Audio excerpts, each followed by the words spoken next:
Alrighty.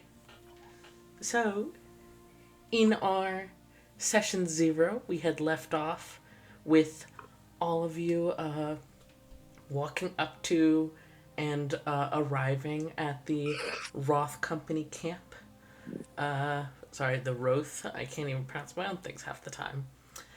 Um, those of you who might have gotten here a little earlier, the guard at the entrance of this little camp had asked you to wait. So who thinks they might have gone here early for this little meetup? Who's a go getter?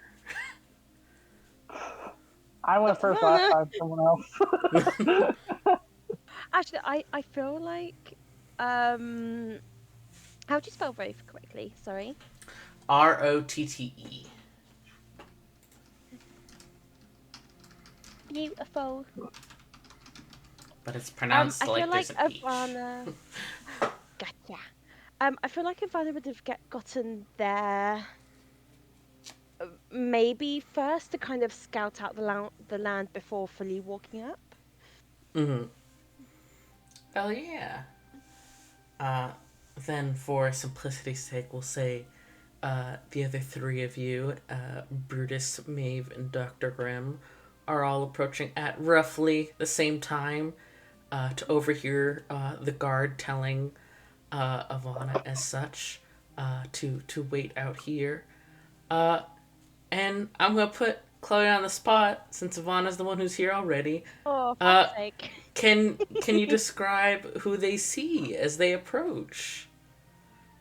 Yeah, you see a quite tall, at 5'11", very pale eladrin with super short golden hair and bright orange eyes, kind of wearing a mix of like uh dark grey, green, and like black clothing.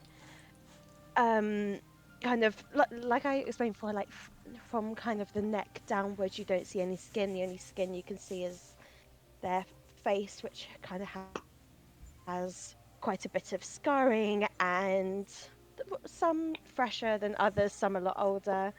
Um, kind of with maybe a slight annoyed expression on their face for having with this guard telling them that they have to wait. And just because they are a little bit of a go-getter, they just like to get things done.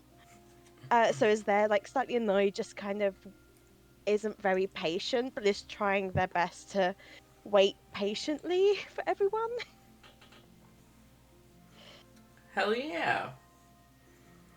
Then, uh, as Evanna is annoyingly having to deal with this guard in People. waiting. Yeah, people. uh, spinning the roulette wheel. Who wants to describe themselves next? Don't everyone jump up at once. I guess I'll go. The first question is, how far did the caravan get? I guess is the first question. Like, am I rocking up on foot, or did the wagon get me all the way to the camp? Honestly, probably the caravan arrived at Shevgard last night, and Josie probably allowed you to like sleep on a cot essentially in her in room before you had to set off this morning for the camp. Okay, cool. So Brutus is honestly probably just walking up whistling, which sucks because I personally cannot whistle. Um, so just this 3 foot halfling whistling, kind of a grin on his face. I don't know if he's got a knife in his hand or a lockpick or one of his other tools. But he's got something in his hand that he's just twirling around and fiddling with as he goes. And his other fingers are the fingers on his other hand are probably like snapping or just you know mocking his dad's practice because he used to be a bard on the road. Uh, and he used to use spells. So even though Brutus himself doesn't really have the gift for it, he still kind of knows some of the gestures, and every once in a while he thinks maybe one day this will work.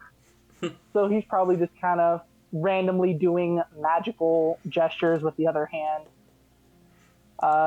Just he's probably carrying like enough metal that he jingles just a little bit, like between skeleton keys and lock picks and everything else, that he just kind of jingles a little bit when he walks because he's bouncing.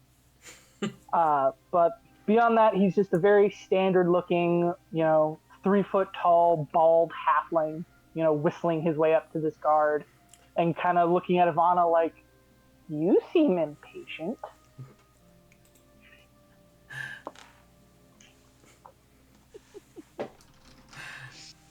Well, I've already scouted the land a little bit and I was ready to go in, so just waiting for all of you to get here. Well, hey, I'm not exactly my fault. I got here last night. They just told me not to show up till today. We all got different ways to get here, eh? As you guys are... Sorry, go ahead. I completely missed what you said there. No, my brain just blanked and I also forgot. Alright, you said nothing. Moving on. As you... Next person. As you two are having this small discussion, who is the third person that approaches? I can approach. Hell yeah, go for it, Nor.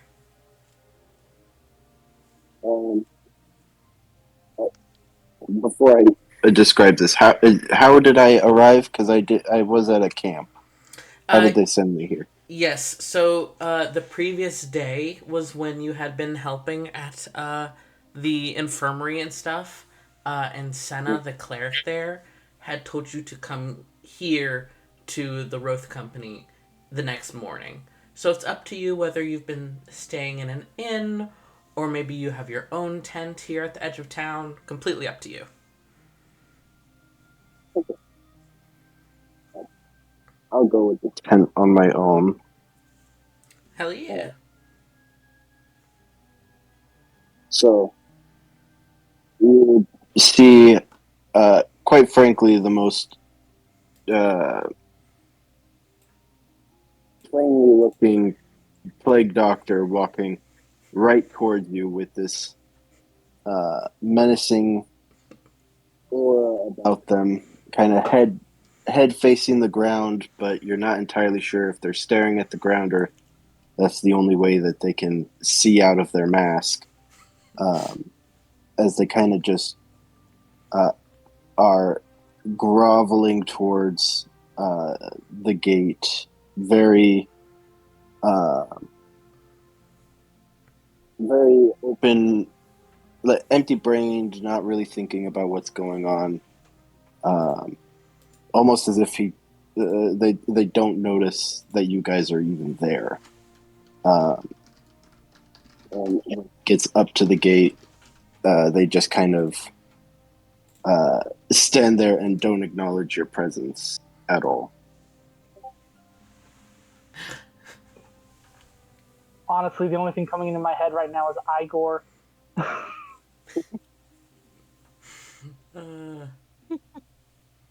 yeah. Like, I don't think Brutus has any idea how to react to this. He's just kind of staring like, this is new.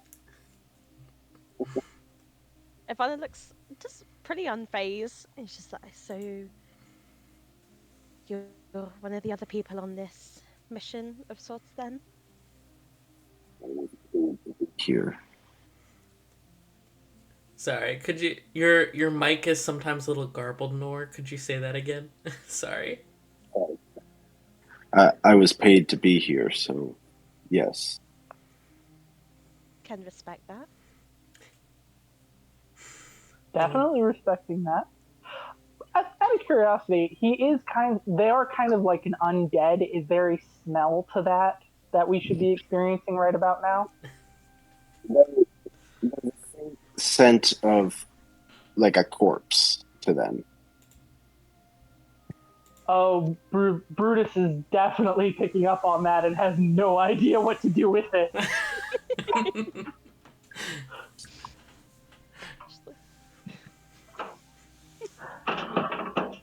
Hell yeah. Ellie. Then, as you guys have that small exchange, Jenna, do you want to describe Maeve as she walks up? Yeah, so she kind of seems a little bit like distraught because she saw the camp coming in of all of these people who have been put out of their homes, and it kind of reminds her of what she went through. Um, but she's just kind of quiet and just approaches them.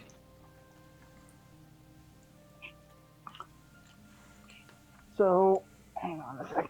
I need to look at the character sheets really quick.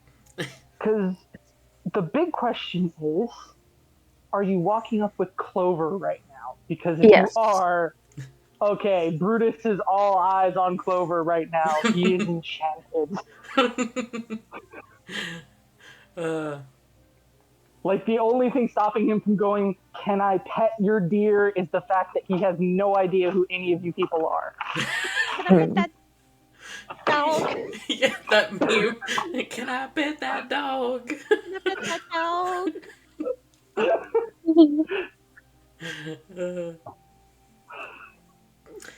Here's a brief question about Clover. Do you think Maeve puts like a saddle or reins or anything of that sort on Clover, or does Clover just like go for it? Does he not need any direction? Clover does have a saddle and reins. Um, the saddle also has like it's it can carry stuff. Mm-hmm. Um, so it has like pockets and all of that. So Clover is very well equipped, and also um, um, um, I don't remember what else I was gonna say. So yep, that's it. Oh, the reins, yes. Clover does have reins, but Maeve doesn't. It's not like a strict holding of the reins because Clover kind of like Maeve and Clover are very in tune together. So Hell yeah. yeah. That's so cute. That is extremely adorable. Yeah. And probably, in all honesty, something that those of you who have usually lived further into the country have seen, which is all of you except for Maeve, not often seen something like a stag as a mount. That's more something seen in the wilderness, which is what you guys are pretty much on the edge of right now. So not completely absurd considering what most of you would know about elves and people who live out in this area, but it is still like probably the first time the majority of you have actually seen it. Yeah, Brutus has definitely never seen one, but he has heard of them and he is very excited.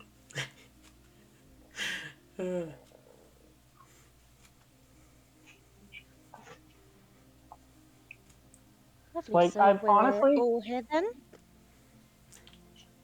I think so. Would you like some candy? And he takes a piece of candy out from his pocket and holds it up to Maeve. Maeve will take it very cautiously. I can see that you're staring at Clover. Did you want to say hi? Can I? Can I? Yeah, sure. Uh, just be careful if you spook her, then she will try, and she will just not be very fond of you. Right. Animals, right. Gotcha. And he very, like, the hand that was handing her the candy just kind of like very gently starts moving towards the deer. Just kind of like, I can't believe this is happening. This is so cool. Like, he's vibrating in place and has absolutely no idea what he's doing, but he's trying. Should I roll animal handling perhaps to see how this goes? Yeah, sure. You have no idea if, you have no idea the level of ranger companion versus tamed animal, so go for it. Awesome. Alrighty. Animal handling, I have +0. There's no way this could go wrong. A 12! Hey! Hey! Thank you, D&D Beyond, for not hating me. As you kind of approach, how are you going about it? Again, very slowly, just like his left hand just out in front of him, like very small steps, very gently.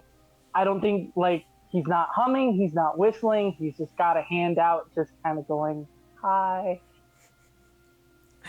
Like he is waiting for Clover to make a move here, one direction or the other, but he is kind of slowly closing the gap. Yeah, real quick, just to double check. I had defaulted to male for Clover because stag, but if you prefer female, Jenna, can totally do that. This is a fantasy world. We make whatever we want a stag. Trans there. We're gonna go female. Hell yeah. But you're A right. real stag Stag would be party. male. Nope, we're gonna go female. Yep, female. We're full sending it. Trans rights, understand. This stag is trans. Yes. This is a full Chris, stag do.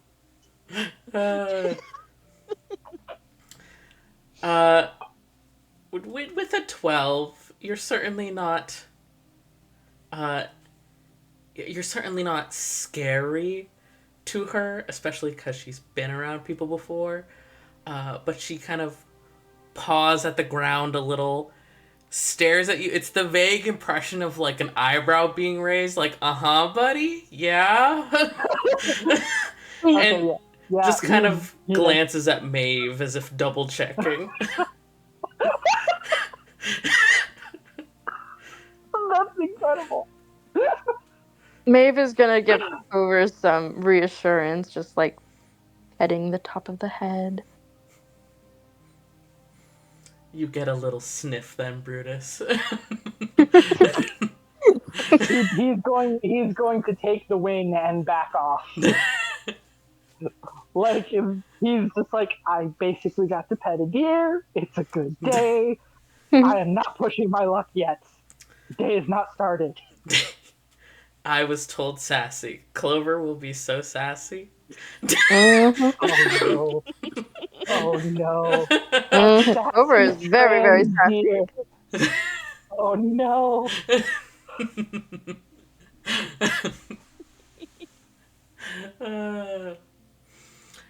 As you guys are having this small moment interacting with Clover and kind of briefly somewhat meeting each other, though I don't think anyone said their name yet except for Clover's name. The most important part, learning the pet's name. Clover and Clover's human. Well, Not human. Humanoids. I think all of us are probably waiting to figure out what this job is before we start getting any kind of attached, because for all we know, we're about to get sent on a suicide mission. Speaking of which, the guard is kind of like glancing at a piece of paper he holds and says, I wasn't given names, but I was given descriptions of who to let in, so it looks like we have everyone. Head on in. The captain is speaking with one of our scouts right now. She'll be out in just a moment.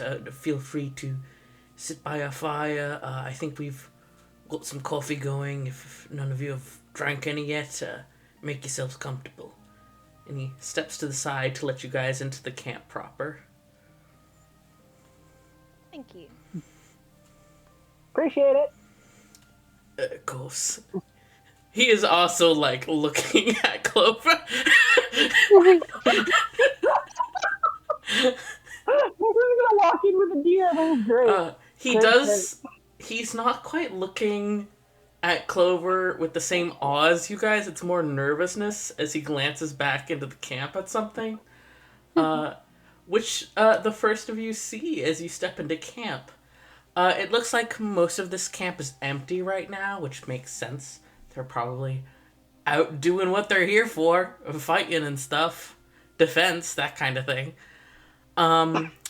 But there is one person kind of sitting by the fire right now. Seems to be drinking coffee of their own. Well, let me double check before I say. An elf woman with this kind of like bob of brown hair, just sipping away at coffee, and sitting behind her is this like just bigger than a horse, kind of dark blue wyvern that is just resting and watching you guys as you come in with just like the most intense look. Oh no! It seems to be strapped up with a saddle and stuff, and some of you have heard of wyverns being like ridden into battle, so it's not insane, but Clover does kind of pause for a second and the two just stare at each other. Clover has hooves, actually. Sorry. Brutus is absolutely not reacting the same way. Like, Brutus is reacting a little bit more like Clover to this wyvern because he has heard stories, and that thing is a lot bigger than him. So You're a as snack. much as he as much as he wants to go up and say hi, he's very much keeping his distance. Like, he's keeping the fire between him and the wyvern. Evanna, I think, turns towards Maeve. It's just like, will your stag be okay going closer, or? Clover should be fine. I'm just going to take her a little bit behind me to make sure and protect her. Yeah, if you're leading the way, Clover does follow. The wyvern and Clover are staring at each other like two dogs staring at each other from across the street, unsure of what to do. I think Grimm would go up and sit next to the Reverend. Hell yeah. As you all approach, the woman who's drinking coffee kind of like glances up. She's got goggles kind of pushed up on her forehead, and she smiles as you approach the wyvern, Grimm. Hey, and as you like kind of get closer, she glances back at the wyvern. Day, be good. The wyvern kind of like grumbles quietly. And the woman glances back at all of you. Ignore him. I'm Tatiana. That there is Day. And she gestures back to the dark blue wyvern who just kind of grumbles again.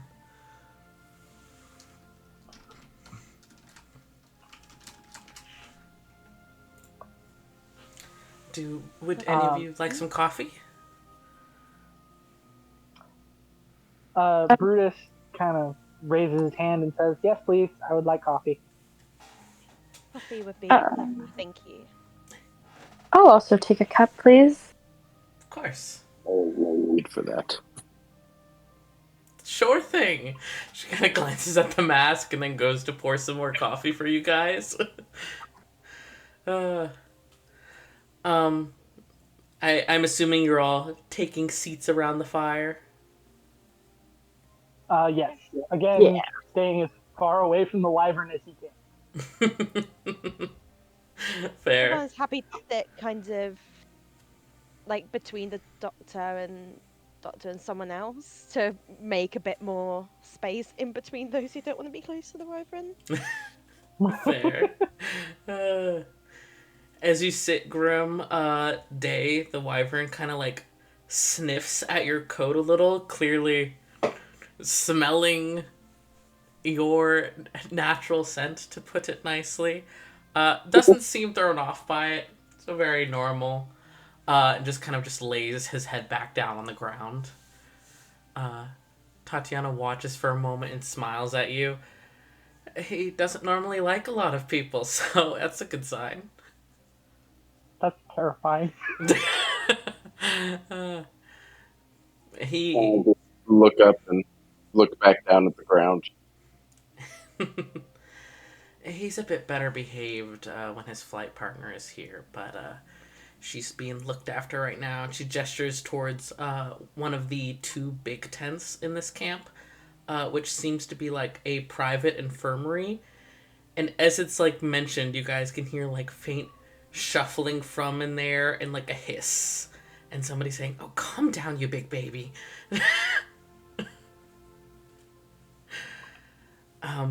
But I'm guessing you guys are all either probably not recruits, so I'm guessing you're all here for the job posting.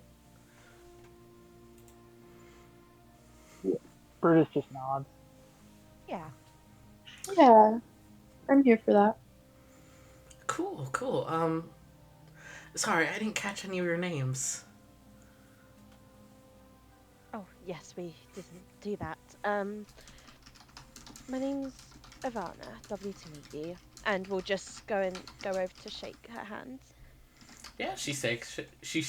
I can't talk. She shakes it. Very, very calloused hands. That's okay. Can't feel it anyway.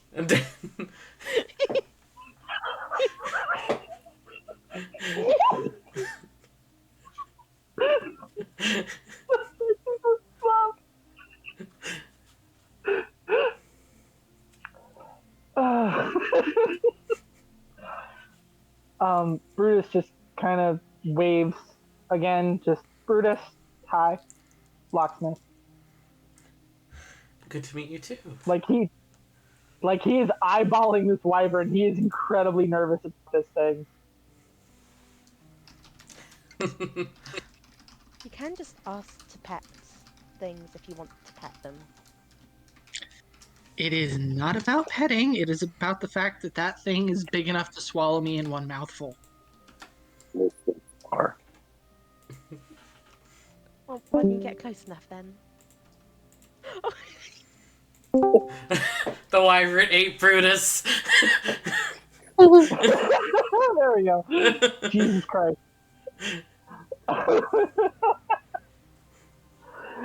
My internet is being screwy, apparently. This is what I get for trying to play D&D in a rainstorm. Oh no. I'm Maeve, and this here is Clover. Good to meet you both.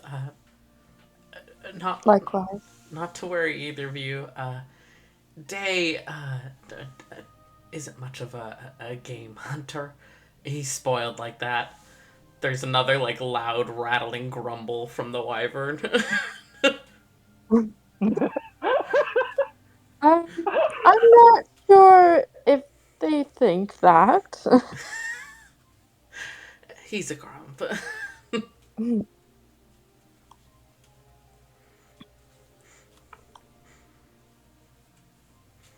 And you? She kind of glances at Dr. Grimm. The job. Sorry, say again, I didn't hear. I'm just here for the job. Fair enough. We don't, if you don't want to. All good. Brutus is going to reach out with the Ghostwise telepathy thing and be like, "Are you always this much of a dick?" I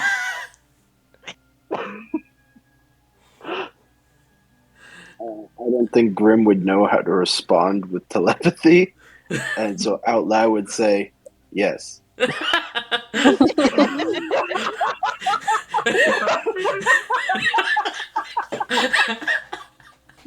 Evanna just gives a confused look between the two of you. It's like, what the? Okay, to be fair, no one has any idea that Brutus did that. That's true. You know what? That's true. I'm sorry. Yes To what? Are you okay? Grimm is just gonna like kind of look at everyone and then say, go right back to looking at the ground. Duly noted. Exactly what I was hoping for.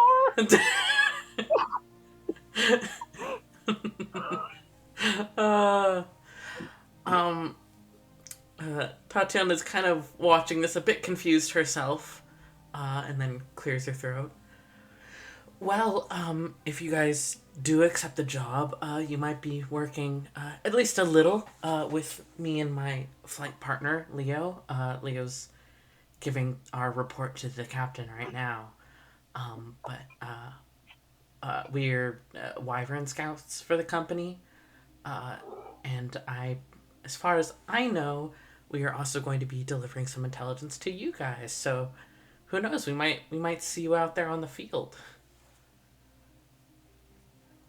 Be good to Is know coffee done? who's to know someone who knows their way around. Certainly. Um, you guys, sit for a little bit, sipping your coffees.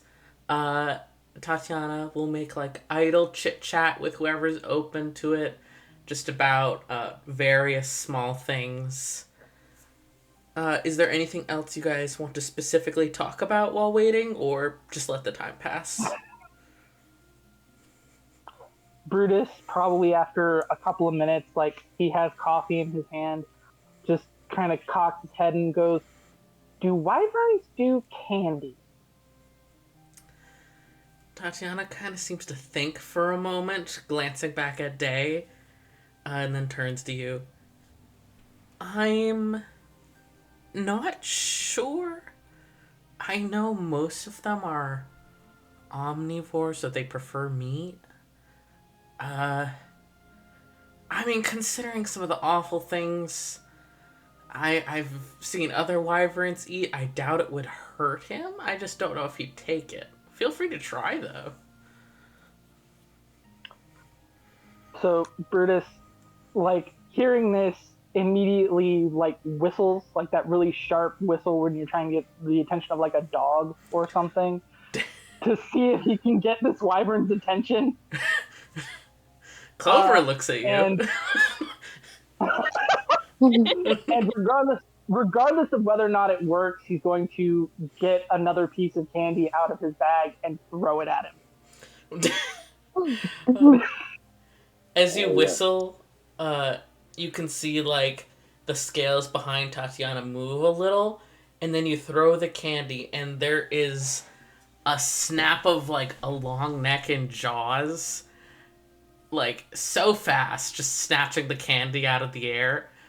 And Day kind of is still for a moment as if contemplating the taste of candy, and then slowly stands up, like kind of shifting to rest on his back legs and like the front tips of his I can't talk, like the claws on his wings, and slowly starts to move around the campfire towards you. And Brutus just kind of nods and looks at Maeve and goes, "And that's why this fucking thing scares me." Do you move away as it approaches? I think he's going to take this opportunity to try and, one, familiarize himself with the wyvern if they are potentially going to have to work together, and two, maybe get in on the wyvern's good graces, for lack of a better phrase. Because again, as a smaller creature, he knows that a lot of bigger shit looks at him like a snack. So anything he can do to, distract it or, make sure that he's on its good side is a win in his book. You're not very familiar with like wyvern body language. So as it approaches with its in comparison to you, very large body and head low to the ground and staring at you hard. It's very probably intimidating and mildly terrifying until Day's long face just kind of nudges at the sack where you keep the candy and nudges like hard enough to push you back a little and will keep nudging until you pull out more candy. So he's going to pull out another candy, and he's going to throw it to Tatiana and be like, "You have a new problem." Roll, let's say, a dexterity saving throw. It's not bad. Oh, I'm good at that. A saving throw, you said? Yeah. Cool.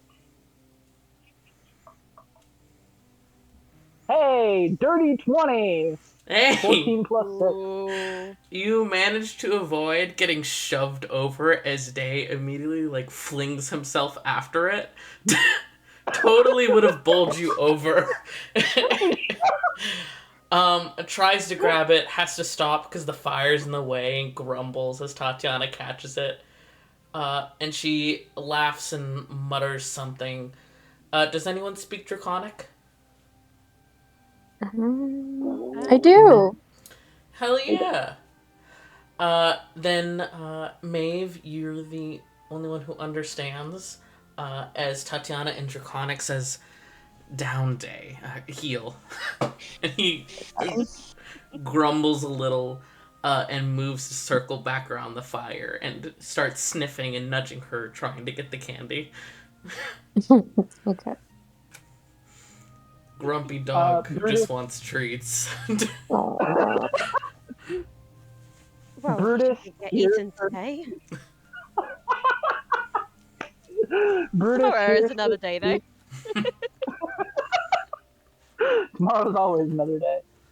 Brutus hears her speak and sees Day kind of obey and kind of cocks his head and says, "Do they speak? Do they speak language? Do they have a language? That really?"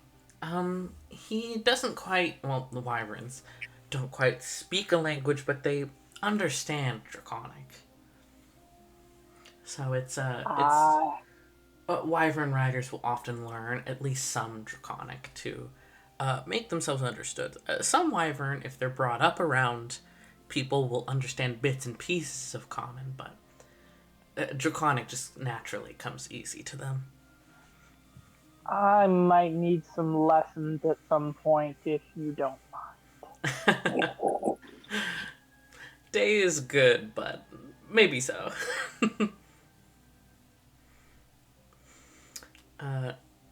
And as you guys are having this small chit chat, at the other big tent in this area, there's several smaller ones, but there's two main big ones, one of which had already been determined to be some sort of infirmary. But the other one, the tent flaps kind of open, and this young man steps out. Human, short cropped red hair, kind of wearing this like loose fitting blue robe that flickers around them a little bit. Waves like a hand in greeting to Tatiana, who smiles and starts waving them over. And just says quietly to you guys, "That's my flight partner. They also fly a wyvern." And behind that person, a very not absurdly tall person, but pretty tall, and very wide. A woman steps through the tent. An orc, not even a half orc, a full orc. You all get the impression she would be very, very muscled, if not for the fact that she is wearing very intense black armor with like kind of barbed edges. Very like the kind of thing you might picture to be terrifying. But she has a gentle face, if not for the fact that she has a giant metal jaw piece that has like augments her lower tusks to be longer and very intimidating. But Brutus, you realize you actually vaguely recognize her. Um, you're pretty sure you've met her before, maybe once or twice. Uh, you're not 1,000,000% sure when. Maybe when you were younger. I was just about to say, like, Brutus is thinking to himself, huh, mom energy. It is mom energy. It is huge, buff, butch mom energy.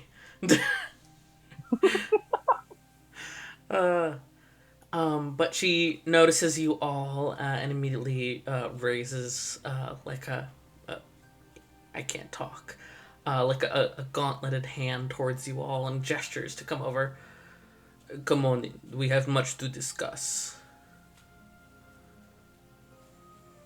Tell me twice. Yeah, Brutus immediately just pops his ass up and walks over. Uh, as you especially, oh, go ahead, Nor. I think that when Grimm starts to walk over there, it's more of like standing up like an old man, very weak, crackly bones. What a vibe. Same, King. Do we need to get you a wheelchair?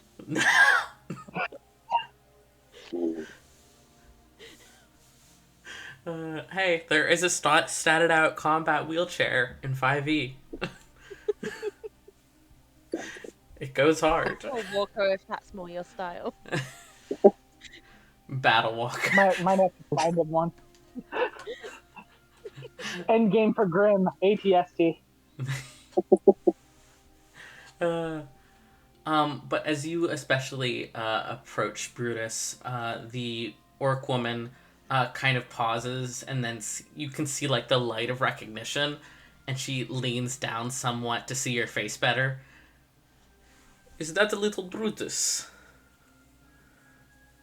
And he looks up at her and he just says, you know Volka Ironback, don't you? Yes, I met you when you were very young. Thank you for not making a short joke. I call you little because I knew you when you were a child, not because of your height. And she kind of like palms your head in that very like, you are a kid to me way. And Brutus just rolls his eyes, just like, great, another fucking one of mom's friends who has to make fun of me for being small. You're a little nephew to her. And he just kind of looks at her and cocks his head and just goes, I would like to remind you that I am at knee height and I can stab right through that armor. You know this. Oh gosh, I'm sure you could, but come along in. We have much to talk about, and we can always catch up later. You're buying the drinks. I would have to ask your mother how old you are again. I must make sure you are of appropriate age. She gives you like a wink, clearly joking. He just grins back and says, well, as long as you don't die of old age before dawn. You don't know my age. You don't know mine. I can make a guess. But she heads inside the tent, kind of leading you all after her. There isn't quite room for Clover, so she does like kind of give you a look, Maeve, and stands like directly in front of the tent flap, just staring in at you guys with that vibe of like a pet waiting outside of the bathroom while you're in there. I was about to say, I'm imagining Clover just sticking her head in, like all we can see is her head sticking through the tent flap. Yeah, Maeve is just gonna let overdo that, not nudge her out. Well, close. Yeah. Sorry, say again.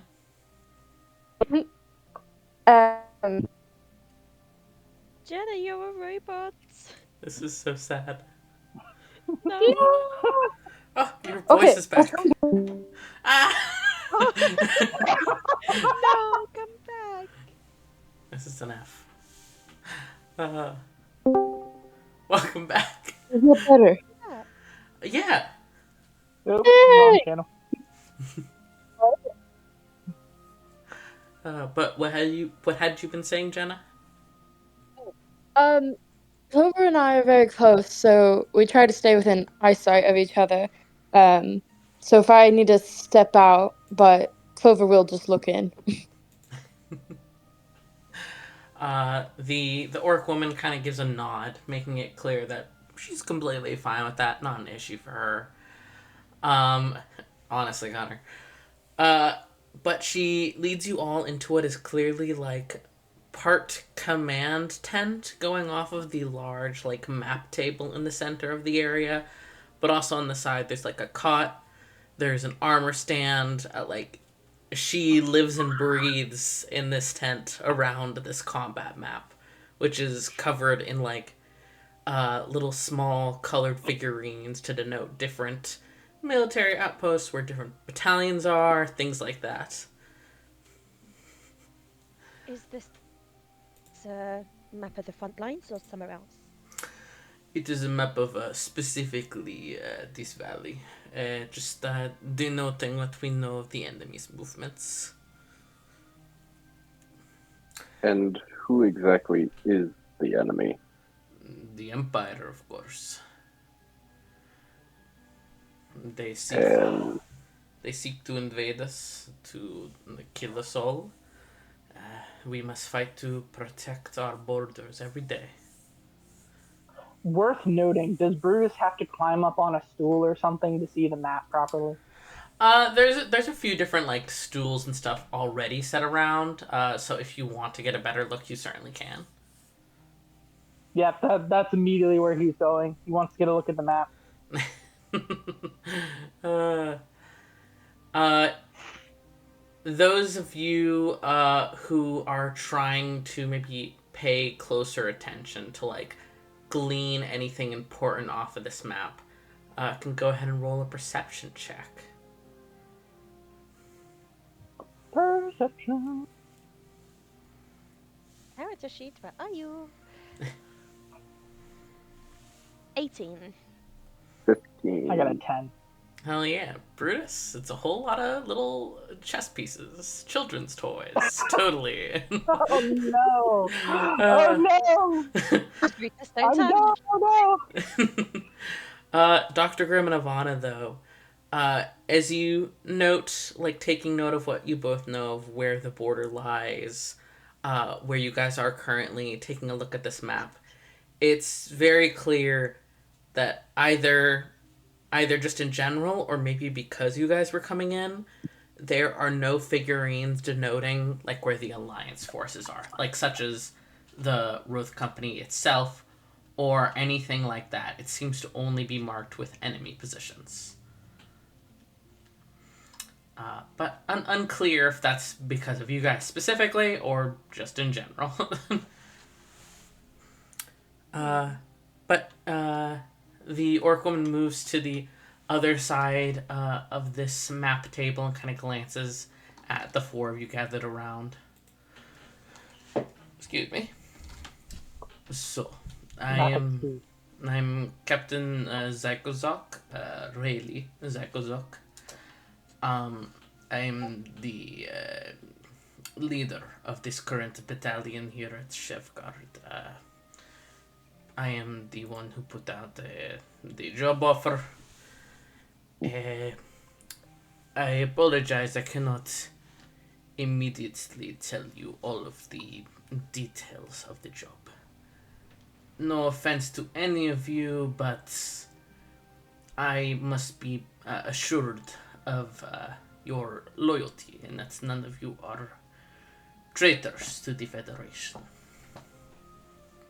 I hope this is amenable. I can understand the position you're in. It's okay. long as the gold's real, I don't care. The gold is certainly real. I will tell you the vague details of the job, and if you all are interested still after I do so, then I have a small test, uninvasive, to make sure that you are not traitors. And after we are all on the same page in that manner, I will tell you further details if you accept the job. And what if we fail this test? Well, I would not have enough to charge you on as a traitor or any of the sort, but I would decline to give you the job. And what exactly is the test?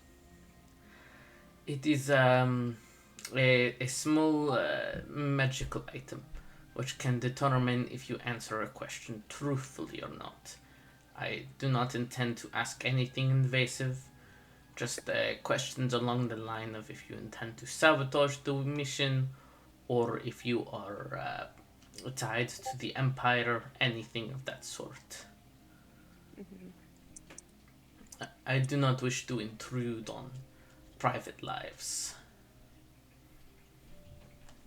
Yeah. But first, I will give the smaller details of the job. From what we know, the job will mainly take place in the elven outpost of Srithmin. It is roughly 2 days of travel. From what I know, you are Maeve, yes? And she gestures to you, Maeve. Yes, I am.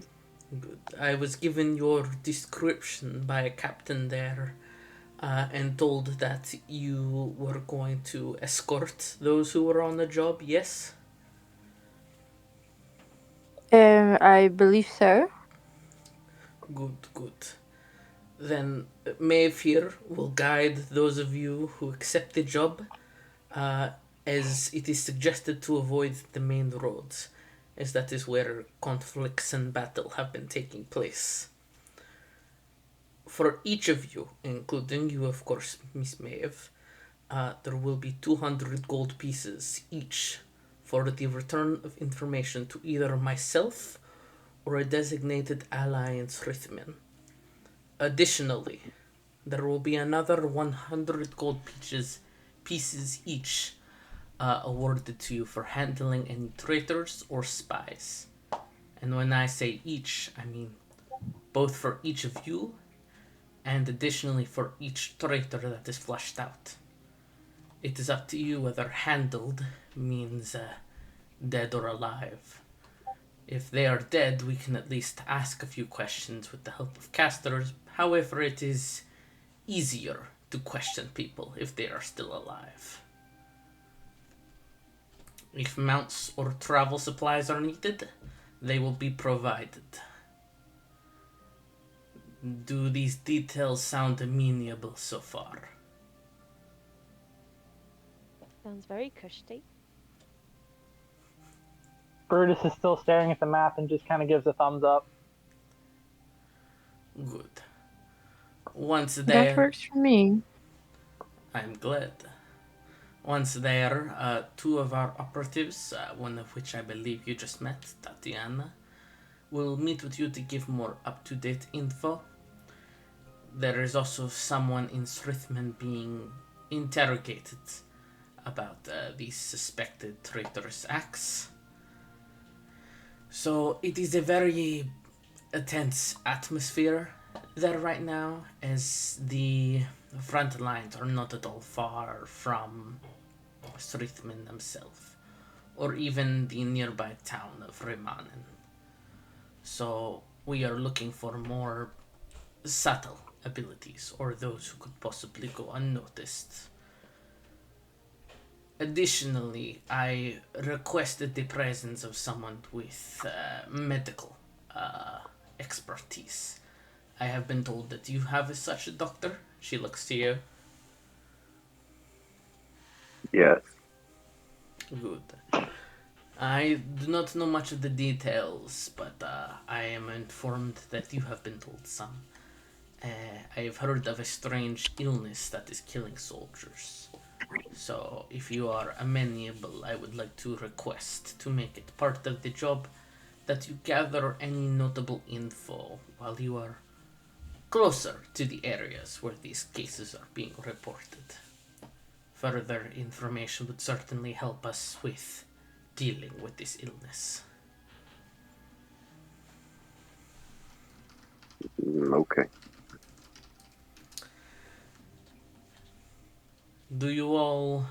Are you all still interested in accepting this job?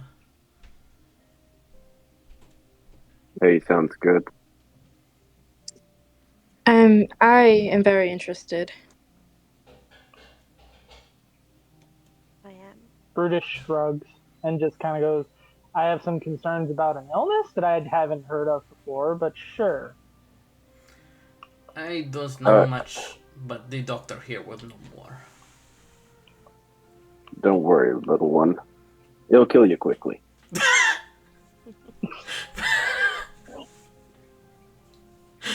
And Brutus once again responds with telepathy, just like, wow, you really are just a dick. Well, at least it means it won't be painful for long then. Out loud, Grimm will respond again. It's not dickish to tell you your fate.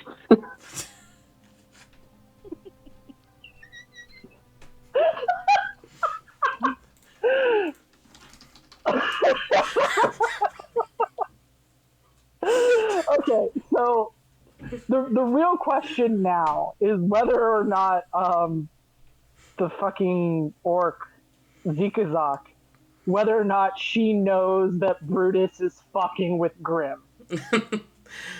She has no clue. Okay, like I was just about to say, how old was Brutus the last time they met? Because he may not have had this habit yet. Oh god.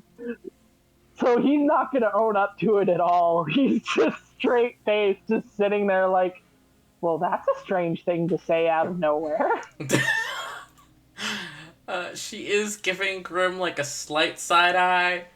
But you know, Doctor, sometimes they're little odd guys. Sometimes it be that way. They're odd little guys. Hey, at this period of like quote unquote history, yeah, doctors are odd little guys. You can see that.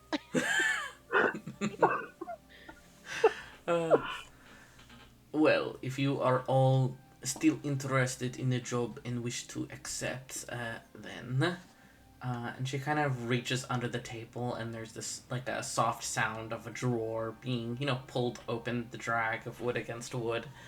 And from a small drawer, she produces this, like, especially in her hands, very small, statue of, like, a crudely done owl.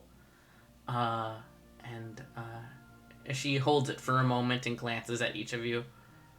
So, I will ask that each of you hold this, and while you are holding it, I will ask 3 questions. You are not required to answer those questions. You will not be magically compelled. However, you will be magically compelled to tell the truth if you do choose to answer. Who would like to go first? So we're doing this in front of everyone? If that is alright, do you feel like you would answer that you are an ally of the Empire in any form? I'm not, no. I just don't know the questions you're going to ask. They are not prying. I will go first. Alright.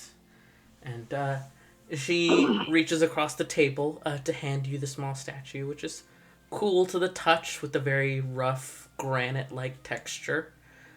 And as it touches your hand and comes to rest there, the eyes seem to just ever so faintly glow with like a faint orange hue. And I would like you, Maeve, to make a charisma check. Sorry, charisma saving throw. Okay. Do I click on charisma? Is that what that is? So on your sheet, just under like Yeah. the top row of your abilities, to the left. Oh, saving throws. Yeah. I see it. Thank you. Charisma. Okay, let's see what I get. 21! Huge! So, as you hold it, you do realize that if you want, your magical capabilities are enough that you could still lie while holding this. It does not have the power, because of that save, to force you to answer truthfully. So, of course, that's up to you now. Okay. But as you hold it, Zykozok kind of like meets your gaze and says, Maeve, are you loyal to the Alliance? Absolutely not. Alright. Are you at least willing to work alongside it, consider you live in it? Of course. You get the impression that she'd be like rubbing in between her eyes.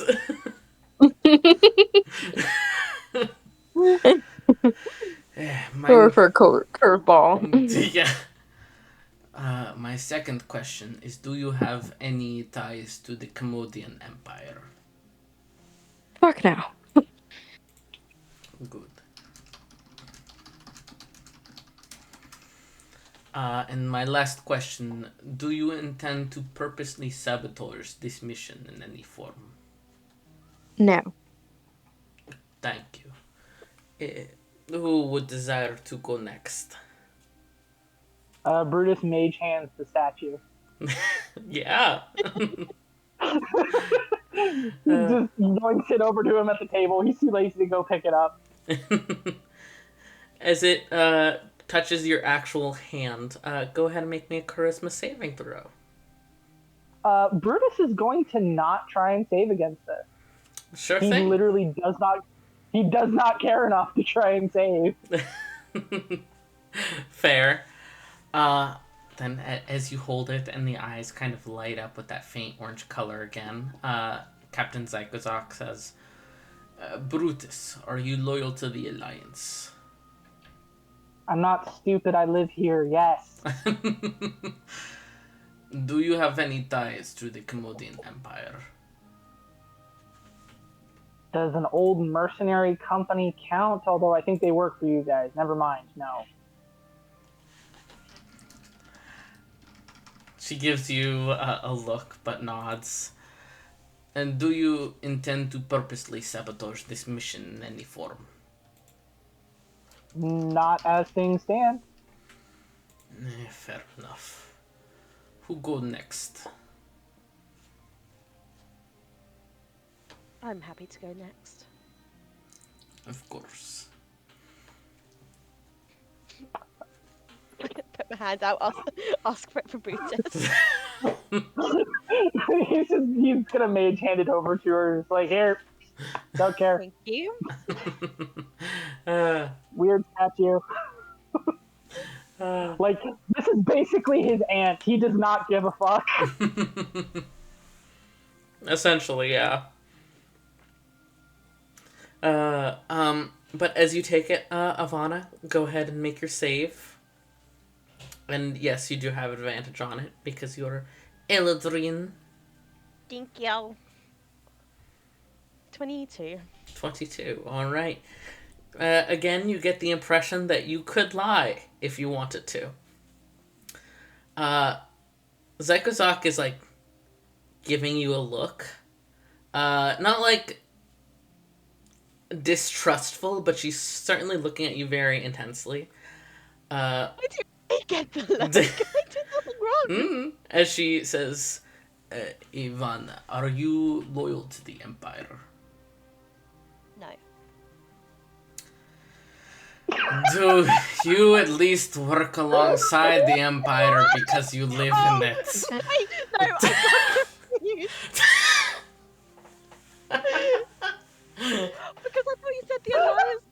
I'm getting. I'm like, you have something to discuss with your teacher then. Yeah, honestly, they're gonna hate me. Uh, No, can I redo that, please? yes. We can just say I that you honestly said got yes. confused. I had something else in my head. All good. Do you have any ties to the Commodian Empire? No, Alright. And do you intend to purposely sabotage this mission in any form? no, And do you have ties with any of the archmages?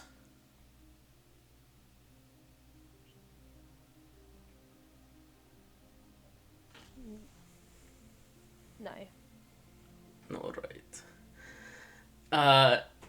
She makes no comment about asking you an extra question, and just gestures for you to pass it to Grimm. That's not just definitely like if I'm giving like a slight eye. It was just like, why are you asking me? Like that kind Yeah, of eye of like asking, Brutus, why are you asking this Brutus extra thing? actually, yeah, Brutus actually pops up and goes, "That was an extra question. You mind explaining that, Captain?" Well, I want to do insight. Yeah, you can roll insight as she answers, but she does answer first, as she says, Evanna was suggested directly to me for this job. It was an odd circumstance, and I was unsure if it was because of upper influence or if it was just a trusted soldier being suggested. Okay, he's gonna take that at face value. Like he'll let that lie for right now. Mm-hmm. That was a nat 20 insight. Jesus Christ. Jeez, these rolls. Um, from what I'm trying to keep this vague because there's other players here. You can. Do you want to type it? Oh no, it's fine. I like to be foreboding. From what you know, Me too. your teacher had Lyric set you up with this job. Lyric's not a big fan of you. Who knows what she might have said to try and get you in some amount of trouble. Or at least hot water. Captain, I can only be trusted. Well, I can only be as trusting if I'm trusted. It was an odd circumstance. Forgive me for asking about an oddity.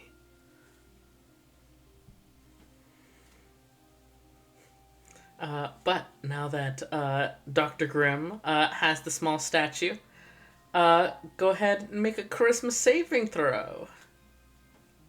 I have a -2 to this. Huge! That's a 9. Yo! You fail! Finally. I mean, I'll tell you, the DC is 15. It's just that Maeve and Evanna both rolled super high. And I didn't roll at all. Anything that comes to charisma, I'm failing that. You love to hear it. But she looks at you and asks, Dr. Grimm, are you loyal to the Alliance?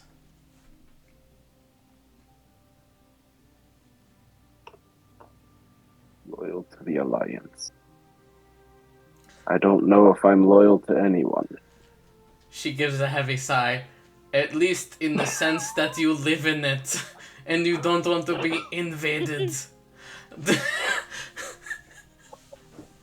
No one likes that. No, I said the wrong thing about it. I was meant to say yes.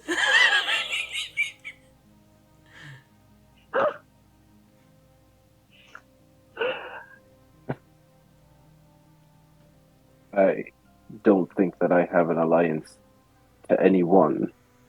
I'm aligned with my preservation of, or my philosophy of getting rid of illness, regardless of side. I suppose that's the best I'll get. Do you have any ties to the Commodian Empire? No. And do you intend to purposely sabotage this mission in any form? No. Alright. She reaches out to take back the statue. If you give it up, it's up to you. Part of me wants to say, no, it's mine, but I'll give it back. She takes it back. If anyone is curious about like this item, whether it was real or mind games or what it is, you can make an Arcana roll, but for now she tucks it away. I'm gonna do an that's- Arcana roll. That was bad. Evanna doesn't know magic. 7. I don't know magic. I don't like it. Yeah, I got 9. No one knows what it is. All right. Well, with those rolls, who knows? It sure glowed. It did something. Some of you felt a magical effect, though. No one tried to lie, so it's fine. Shush, shush.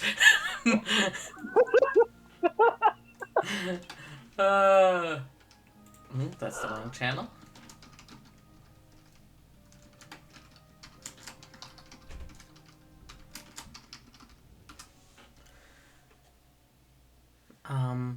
But as the questions are finished and the statue is set aside, Captain Zykozok kind of straightens up a bit. Well, since we are all more on the same page, I briefly mentioned before somebody being interrogated in Srithman. This is somebody you will, of course, be able to question yourselves, but we are still unsure if this person is a traitor themselves or not. They were caught passing messages, and the message turned out to be of traitor's contents. But again, it is still unclear whether this person is a traitor themselves or if this was perhaps something they were somehow compelled to do. Once you They're are a traitor or an idiot. or somebody just looking for desperate coin. There are many refugees in Srithman.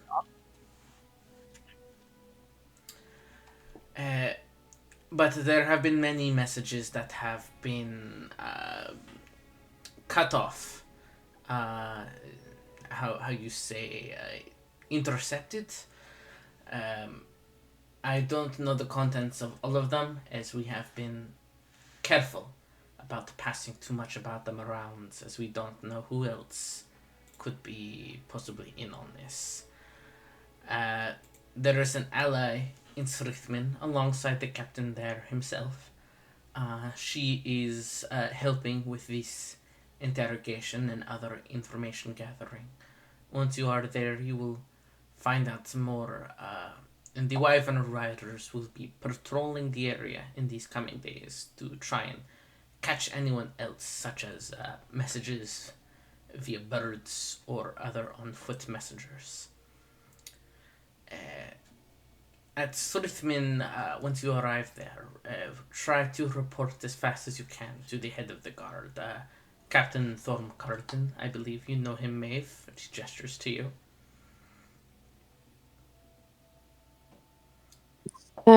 Yes, the name seems quite familiar. Good.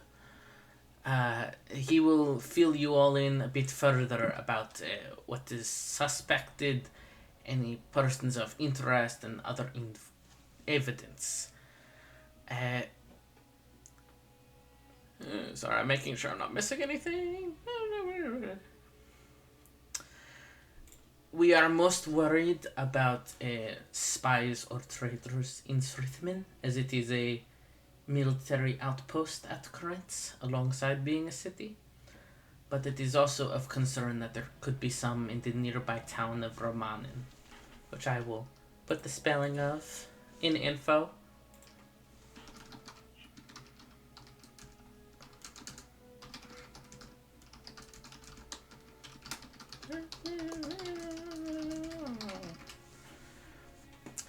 It is a town that has often been fought over, and as such we have concerns that there could be a fair amount of Commodians hiding among the townspeople. Are there any questions I can answer before you all prepare to go? How long is the journey? It is 2 days to Srithmen, and you will be traveling off-road under the guidance of Maeve here.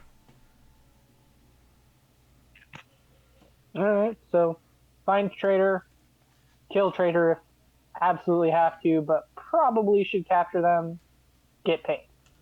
Seems simple. Correct.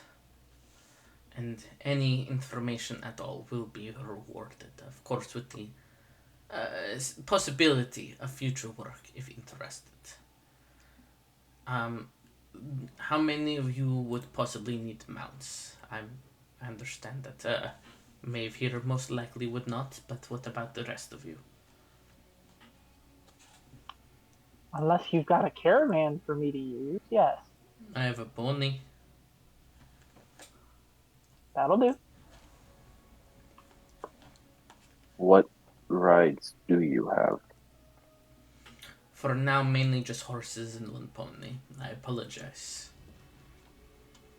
A horse works. Suppose if everyone's going to do it.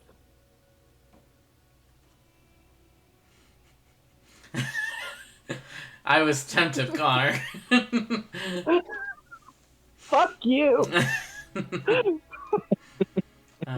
Also, fuck you for not doing it. I will have then 2 horses prepared and, of course, the pony. And I also have some rations for each of you. Just for on the road. I don't have much to spare, but I will give you what we can. And who among you has need of camping gear?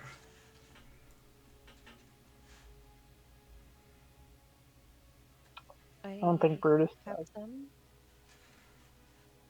Alright, so at least one for Brutus. I think... No, I don't think Brutus does. Yeah. Like, So, I don't think he cares. you're gonna be camping in the wilderness, King. Yeah, and he's literally been traveling around with his parents since he was, like, even smaller than he is now. I don't think he cares. He's used to sleeping under the sky. At least to some extent. Fair enough. Does Dr. Grimm need any or no? No, Dr. Grimm doesn't need sleep, so he is good. Salute. Alright. I will... She kind of pauses for a moment, like a moment before somebody, like, kind of... There's a quiet behind you all, like, excuse me, dear. And the guard kind of sticks his head through the tent flaps alongside Clover, who's given him a nasty side eye.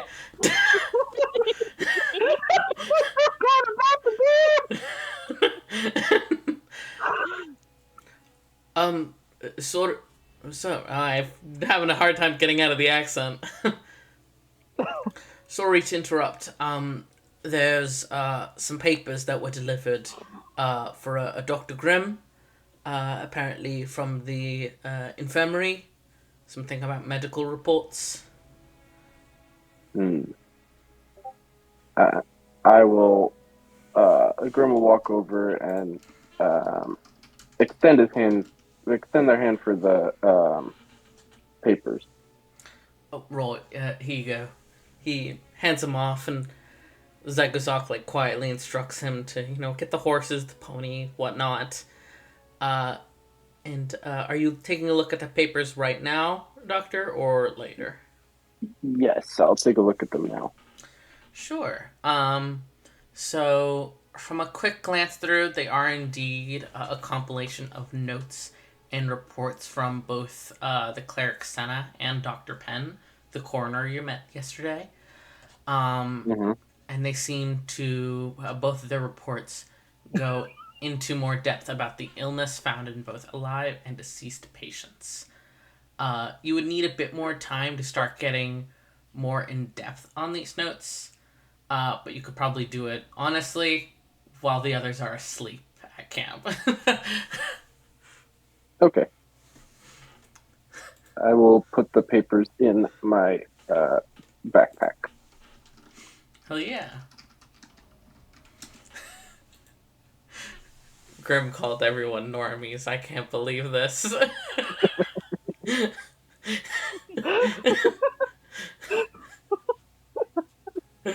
I am so glad I made a halfling.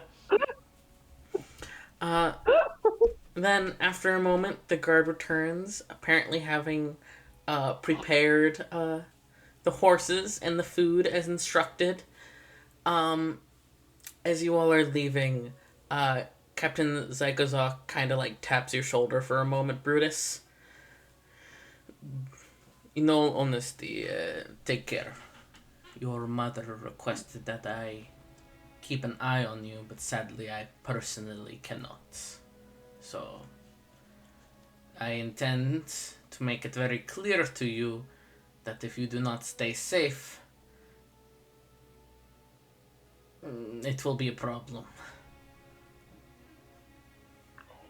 Brutus just kind of looks up at her and grins and says, "Come on, Auntie. I was trained by the best. You really think this is going to blow up in my face? Wait, you know my dad. Never mind."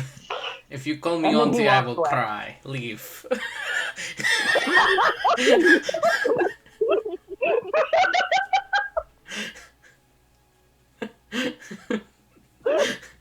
Just this very like stoic faced woman going, "I will cry. Leave." With a heavy Russian accent. Yeah. Russians, known for being emotional.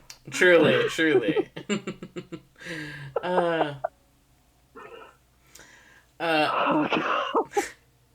As you each step out, Clover's very excited to have you back. Maeve kind of nudges her head against your side. Total. Listen, Clover totally isn't very clingy. Totally not. She's fine. It's fine. Maeve is going to just kind of embrace Clover and pet her a little bit, and then also, actually, I think I have some berries. I think. Hell yeah. Maybe. Totally. Give her some berries. Just like a few. There's a little happy snort and a cold nose in your hands as she nibbles on them all. Oh. But there are 2 horses and a pony already ready to go. The pony isn't like, a Shetland or something. It's a decent sized pony. This is a Lord of the Rings halfling hobbit pony. Exactly. The hair's a little bit too long and hanging over the face, but still. I got tails! Yes! Right. Hair pony! Shaggy pony. I'm about it.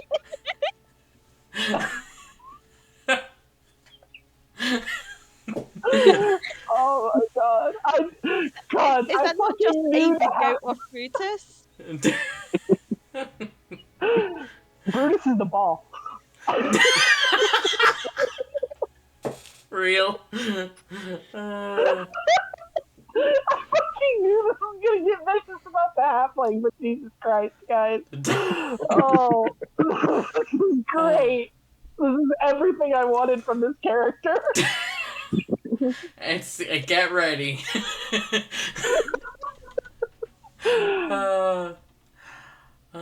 But as you each gear up and get ready to go, is there anything you guys do before leaving the city, before leaving the camp, anything of that sort? Can I speak to the captain? Sure. Are you trying to do it privately? Preferably, yes. All right.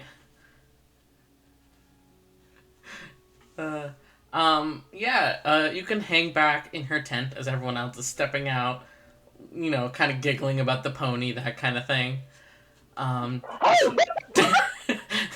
She gives you a bit of an eyebrow. Yes, what can I do for you?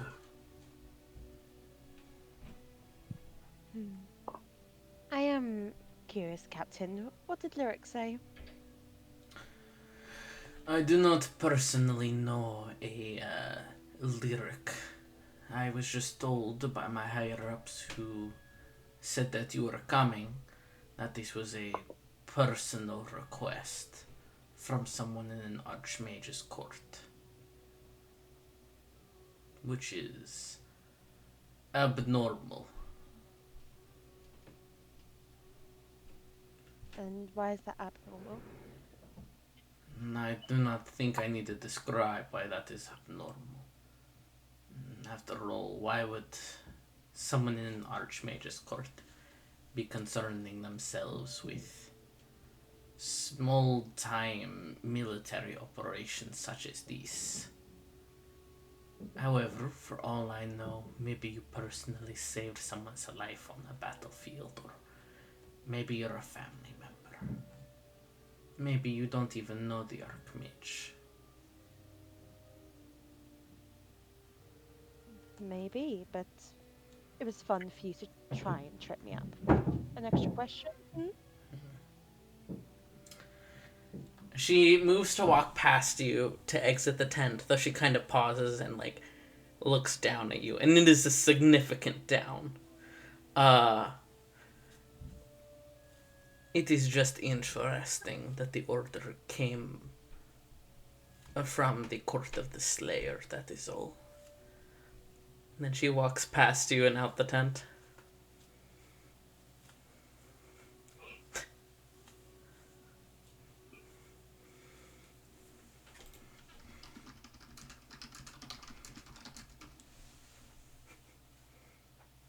Sorry, I'm writing. No, you're all good.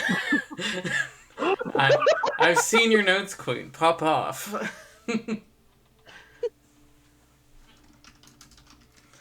Oh, this is so sad. Yay! Welcome back, Jenna. Thank you. I was like, why did you go so silent? Sorry.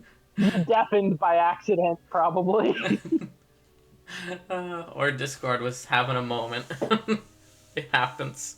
It's been going around tonight. Yeah. That's why we record things, so we can hear them later if we want. Yes. Uh, Oh, I forget Oh, you're great, I recording get- them. I get to hear all the short jokes again. Yay. Exactly. I'm gonna have to send this to my boss. Because Do I... Sim is actually short in real life. We don't call them I- short anymore. They're summarized. Exactly.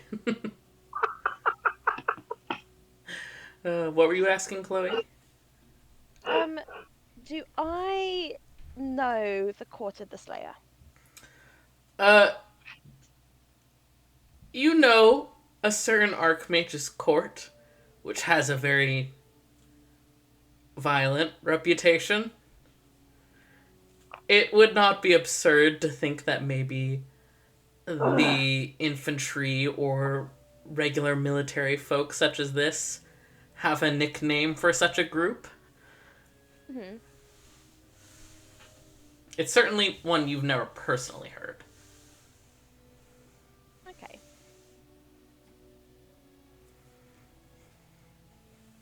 Thank you. Yeah. I go look at my horse. It's a horse. It's brilliant. I love horses. The proportions I am are a right. horse girl. It looks like a horse. That's how you know it wasn't drawn by me. Yeah. That's how you know it's not for Brutus. Are the wyvern riders? Are the wyvern riders still hanging out at that campfire, or have they moved on? They're actually now seeming to be getting ready to go as well.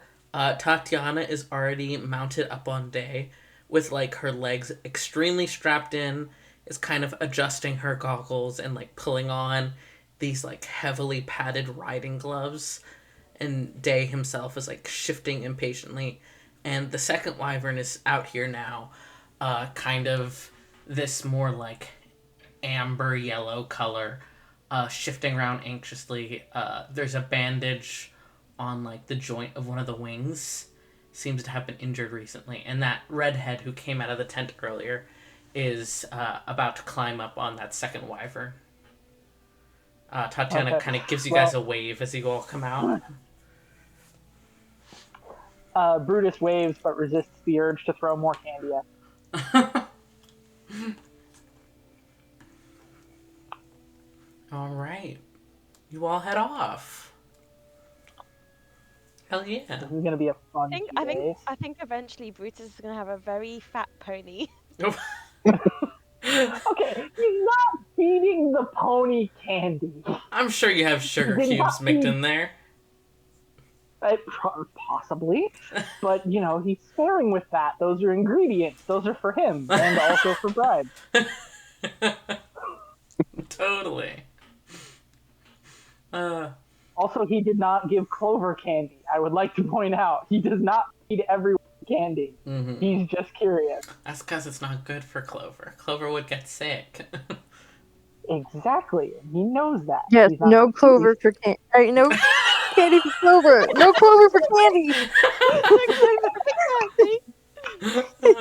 How does the word? How does the word? I feel it.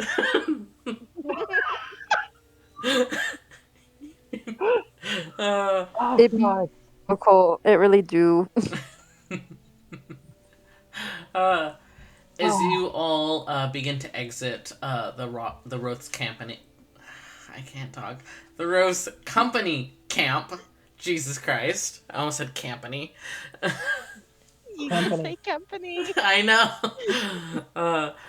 As you guys head out, both of the wyverns take off behind you guys with this like loud thump of air. The horses all seem to be relatively used to it, having already been in a camp around the wyverns. Clover startles a tiny bit, but knows what flying creatures look like, so it's not absurd, but still weird. I don't know what you're talking about, Connor. I stutter all the time. You bully me for my stutter. I can't believe this.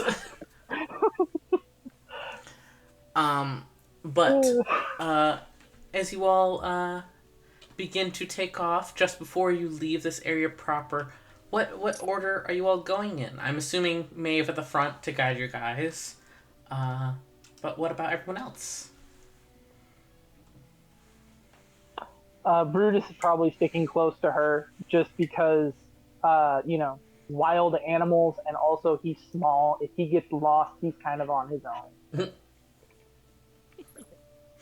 Fair. I don't mind going behind them. I'm guessing that there's like enough space for like two side by sides. Mm-hmm.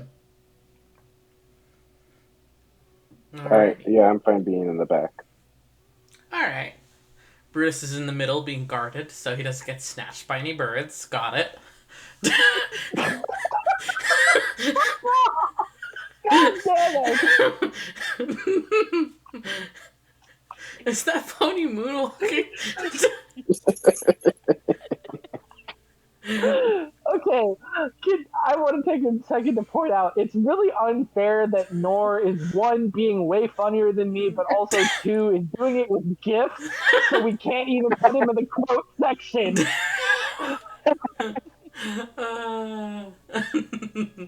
I think it's great. Oh, it's great. It's just deeply unfair because I'm still 60% of that fucking channel.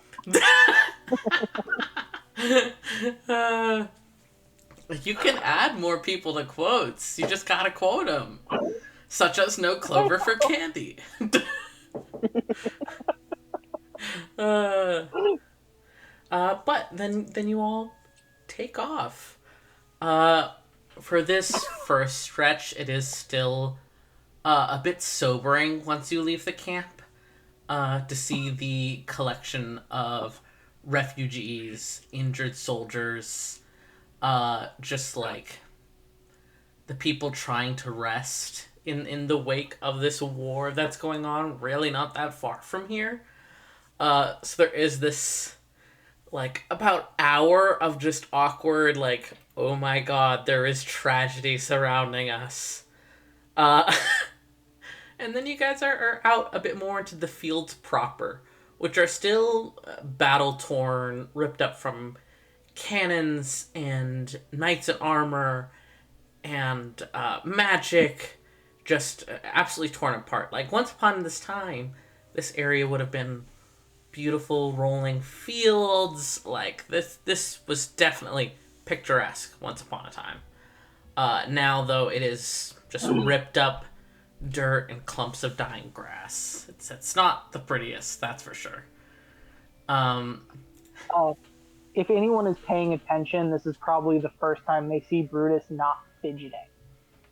Like, he's gone actually still. Like, he is in a very, this is fucked up and I want to hurt someone about it mental headspace.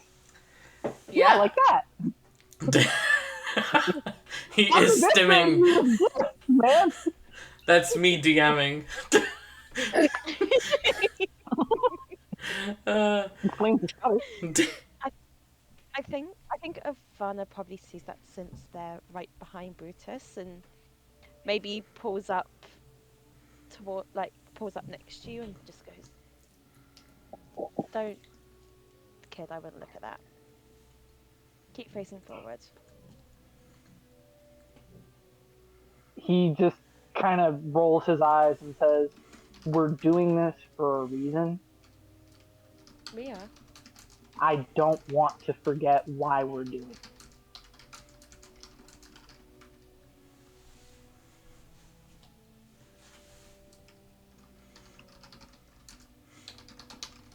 Yeah, I don't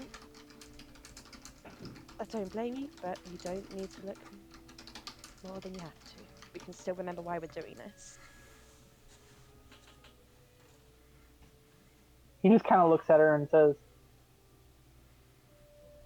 do you not, like, have you not been around, like, actual fighting in your life? Like, I don't mean to sound condescending, I'm just curious. You ask if I have not been around it?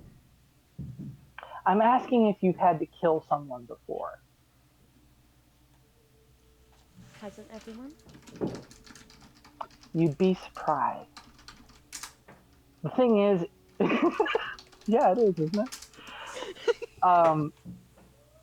He looks back out over the field and he says, when I look at this, I can see all of what should be here and isn't. And I remember all the stories about all the monsters my mom said she fought before she retired. And it makes me wonder if it was worth it. If we can still do this to each other. It's only worth it if you make it worthwhile.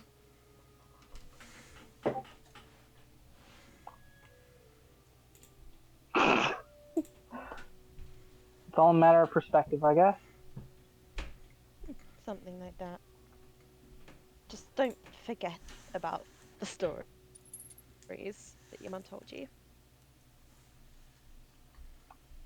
He grins and just kind of says, remind me to tell you about the griffin sometime.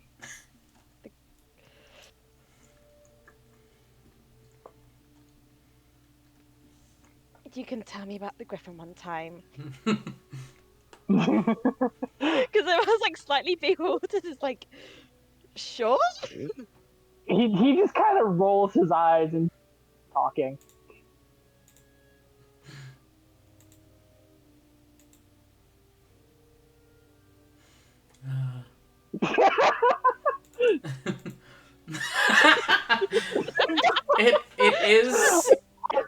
It is something. I would like to point out we made Peanut Gallery specifically so people could make memes without it disrupting roleplay, and everyone's watching Peanut Gallery. Exactly. But Brutus, do me a favor and roll insight real quick. Okay, I can do that. This should be fun. A 12! Oh, yeah. Now, I am such a middle of the road rogue. the other three of you, if any of you think what I'm about to say is incorrect, feel free to correct me. But I think, Brutus, in this moment, you kind of realize, just from the expressions of the other three, the vibes of them being out here, there's varying emotions, of course, but all of them have seen, to a degree, this element of war and sadness. And, of course, it affects each of them in a different way, but you are the only one who's never really had this proximity to the war before.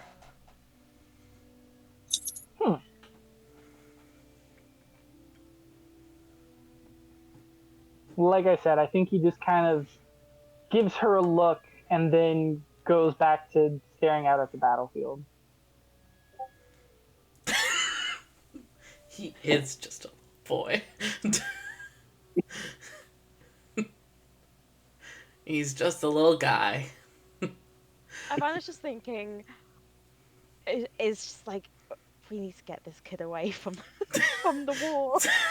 The war. Not the war. uh, And Evanna's like genuinely like a little bit concerned how intrigued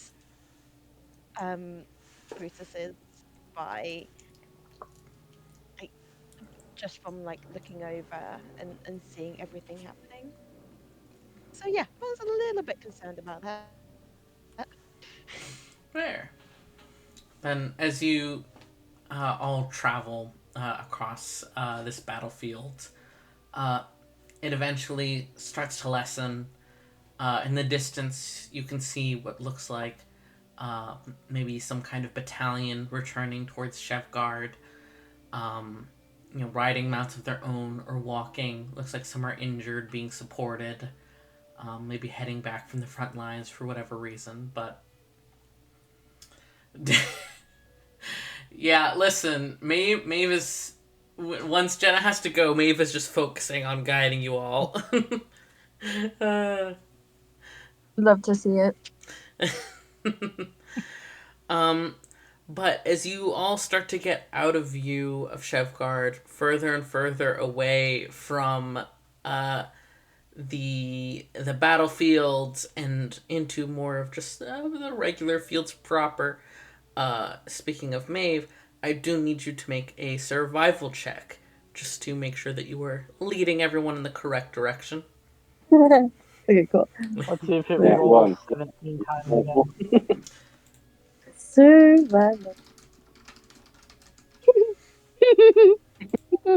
Well, why won't it tell me? I can't see what it rolled. It went away. What the heck? Okay, it like doesn't pull it pop up. up. Let me see. 8. Do I do? I can see it in my log. You rolled an 8. Ah, yeah, that's what I The thought plus it said. 5? I thought it was low, and then I was 8. If you ever awesome an 8, but if you ever like roll something and for whatever reason it doesn't show it to you or you miss it, if you look along the top bar, I can see. yeah, Oh, thank you. there's a little I game appreciate log. it. Yeah, of course.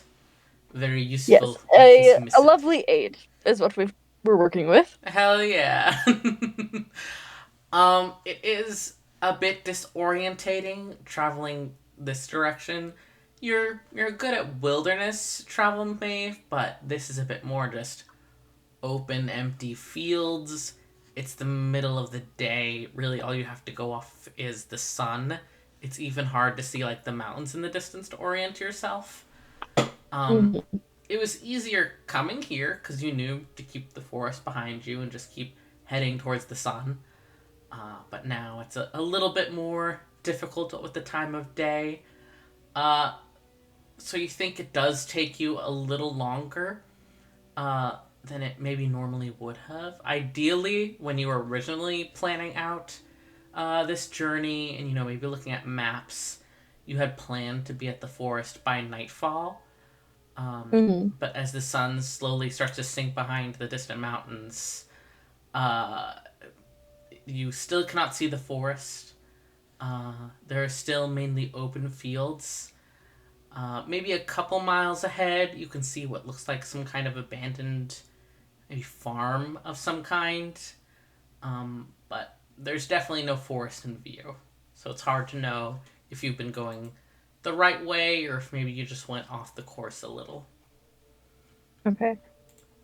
I would just like everyone to know that this is looking a little different than what I'm used to. So if anyone else also has some uh insight of where we're going, that would be great.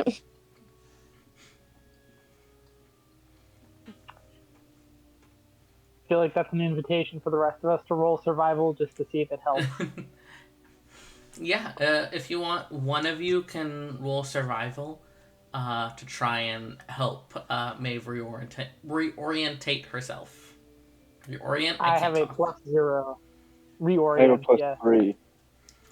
Then go for It's on the doctor. it. No way this could possibly go Oh, wrong. 11. Huge! Hey! Hey, Compared hey, to is an that 8. higher than average? It was almost a 19. An F. Then, Dr. Grimm, I feel like I doubt if you have necessarily studied maps at length, but you have a vague just feeling from your own time, kind of living in a smaller area that had fields akin to this. You realize that there is a small ridge about maybe 20, 30 miles ahead, and maybe past it, that's where the forest lies. So you might be closer than you think and just can't see it, essentially, from the elevation you're at. So thankfully, not too off course, just a little. Workable.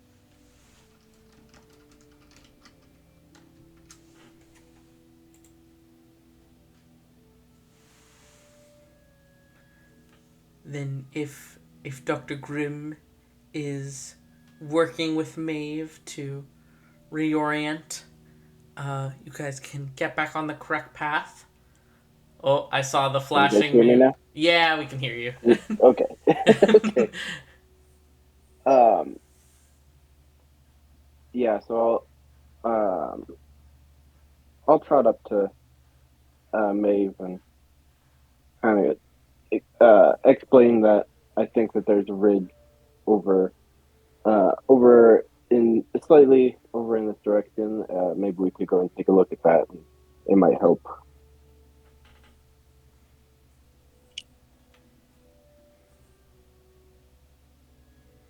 Hell yeah. Jenna, if you're talking, we can't hear you. Unless you're not talking. Not that you have to. I was, Oh no. but Hey, Bob. no.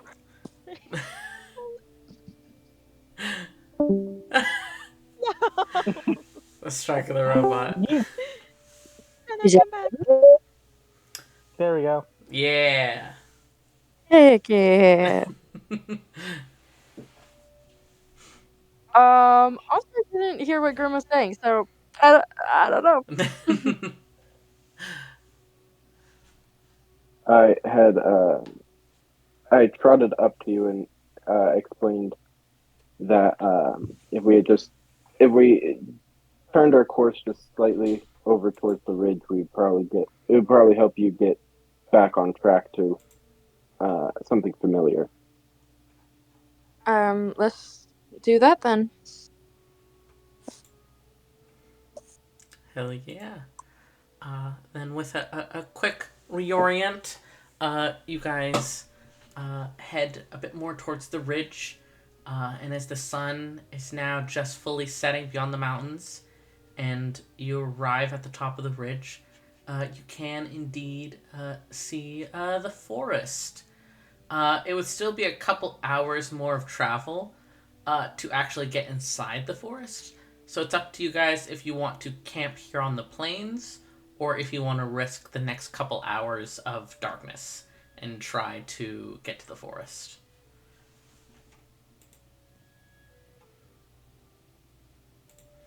I'll say some cover would be better than none. But that's only if other people want to risk that. I'm good either Brutus way. is deferring. Yeah, Brutus is deferring to the people who actually know what they're doing. Sure. Then, hell yeah, heading for the forest. No way this could possibly backfire. Totally. As the sun is gone, the light is waning, it's getting dark. You guys can still head roughly in this direction. You just, within like maybe 20, 25 minutes, you won't be able to actually see the way anymore. Are any of you going to try and produce a light of any kind, or just kind of hope in the darkness? Or do any of you have dark vision? I was literally looking to see if I have dark vision. At least two of us do. I do. Okay, Slay. I also I have do. vision. Huge. So 3 have dark vision and Brutus doesn't, right? I don't have dark vision. Oh, okay. I don't think I have dark vision. Slay. Let me read. Yeah, Brutus does not have dark vision. Yeah, neither do Which I. is hilarious, because they're technically part elves. Then you two can't see. Technically, the other two can. Are any of you going to try to produce any light, or just kind of head off in the dark? I have a tinderbox, so I could, at least in theory, make something that'll keep me from being completely blind. Yeah. I have a torch. Oh, well, there you go. Slay. Winning. Actually, wait, how many torches do I have? It came with my adventuring gear. I think I have 10 torches, so I can give you one. Oh, dope. Oh, I have a candle.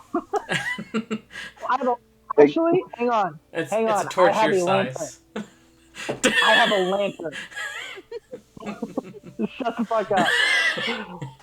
I have a lantern with oil and everything. So, Alrighty. I'm actually covered. So you light up your lantern, and you light up Grimm's torch. Exactly. So there are 2 little motes of light in the wide, dark field where there are no other forms of light. As you guys continue to travel, just going off of who has the highest perception, Maeve, you kind of see Clover's ear flicker as she notices it at the same time as you. A slight vibration to the ground. Mm-hmm. Maybe hoofbeats. Maybe a couple coming from a distance. You guys are the only light in a huge dark field where there are enemies abound. Wonderful. Blow that candle out right now. You guys don't get to see. Take our hands. Yeah, can I, I'm gonna grab some of my rope. Mm-hmm. Can I throw one, because I'm gonna tell Brutus to blow that bloody candle out. Before throwing Brutus. I am not the only one with a light here. And I'm gonna pass both Brutus and the doctor some of this rope and tie it onto the horse so that they're tethered to at least the horse, so I can still guide them. So Evanna's like in the middle of both of them. Mm-hmm. And gets them to put all the lights out. Yeah, lantern. Actually, I have a hooded lantern. It specifically says hooded. So I'm assuming that it is not the brightest thing in the world. It's literally just enough to. But either way, he's still gonna put that shit out like immediately. Yep, and we're gonna move quickly and quietly. Yep.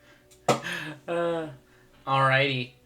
Um, as you guys blow out the candles, Maeve, still with your passive perception, the hoofbeats are still heading in this direction.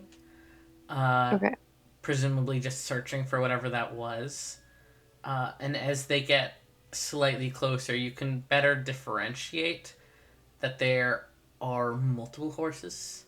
You're not exactly sure how many just going off of your passive perception, but it is a noticeably bigger group than you guys. Significantly bigger. So it looks like we might be in trouble. There seems to I can feel that there are a lot of there's a large group, and they're coming closer and closer to us. So we need to come up with a plan so that we don't all perish.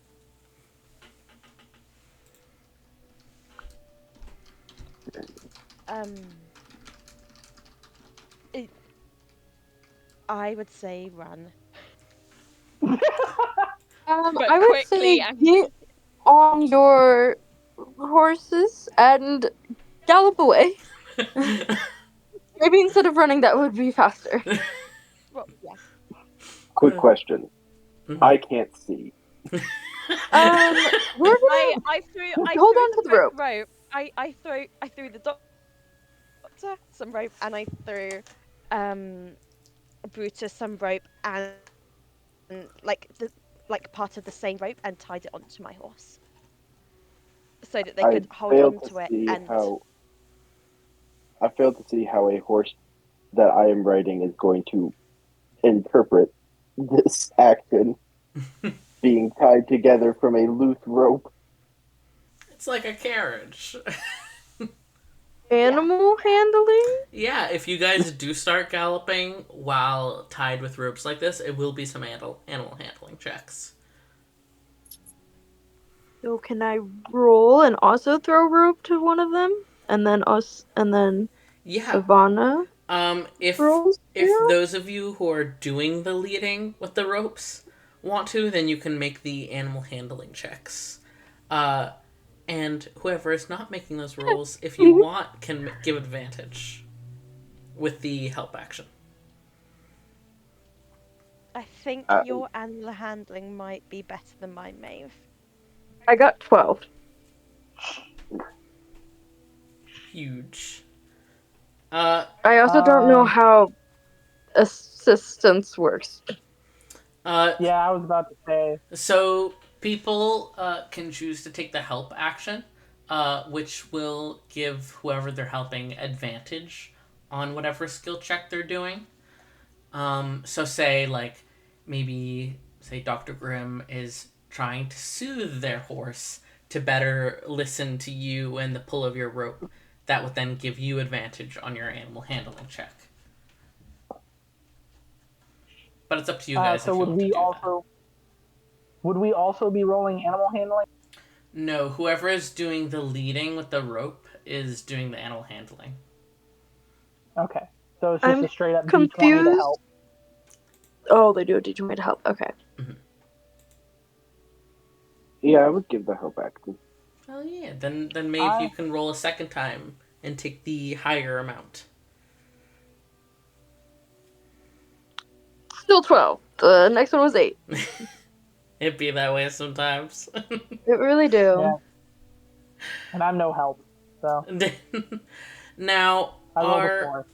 are both Brutus's pony and Grimm's horse tied to Clover, or is just one of you tied to Clover? 1. So I'd say Grimm. Alrighty. So then Brutus's pony is tied to Evanna's horse. So Evanna, you also will have to make an animal handling check.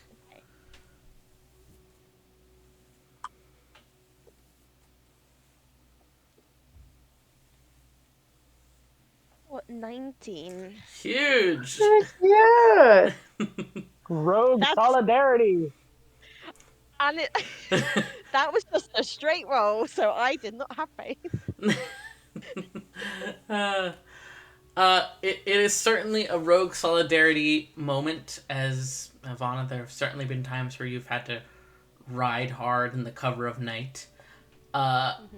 So it has hush. Yeah, so urging your horse on, making sure that Brutus's pony is close behind you. Clover is absolutely fine in the dark. Isn't as used to like the idea of having to guide another animal. Is just used to like you and her, hanging out. But with your assistance, the pair of you are able to help Dr. Grimm pick up the pace, hopefully without running into any roots or anything of the sort. Uh,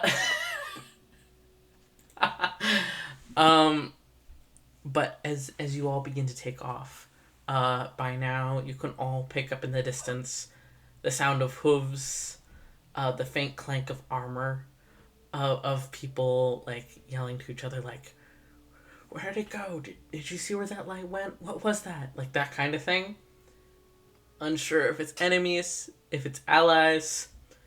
Would rather not find out in the dark of night.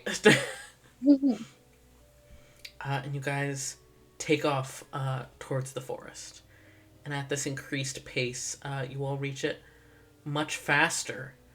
As you enter the woods, are you all going to try and keep riding through the night to get further away? Or find somewhere to hide and camp?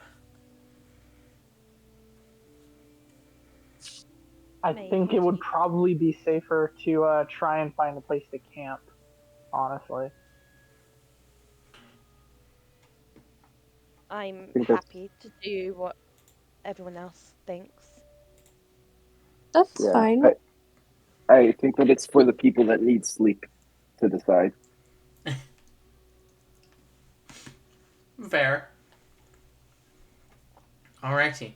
Then, as you all are now hidden under the cover of the forest and slow down a bit to look for a place to camp, Maeve, can you go ahead and give me another survival check?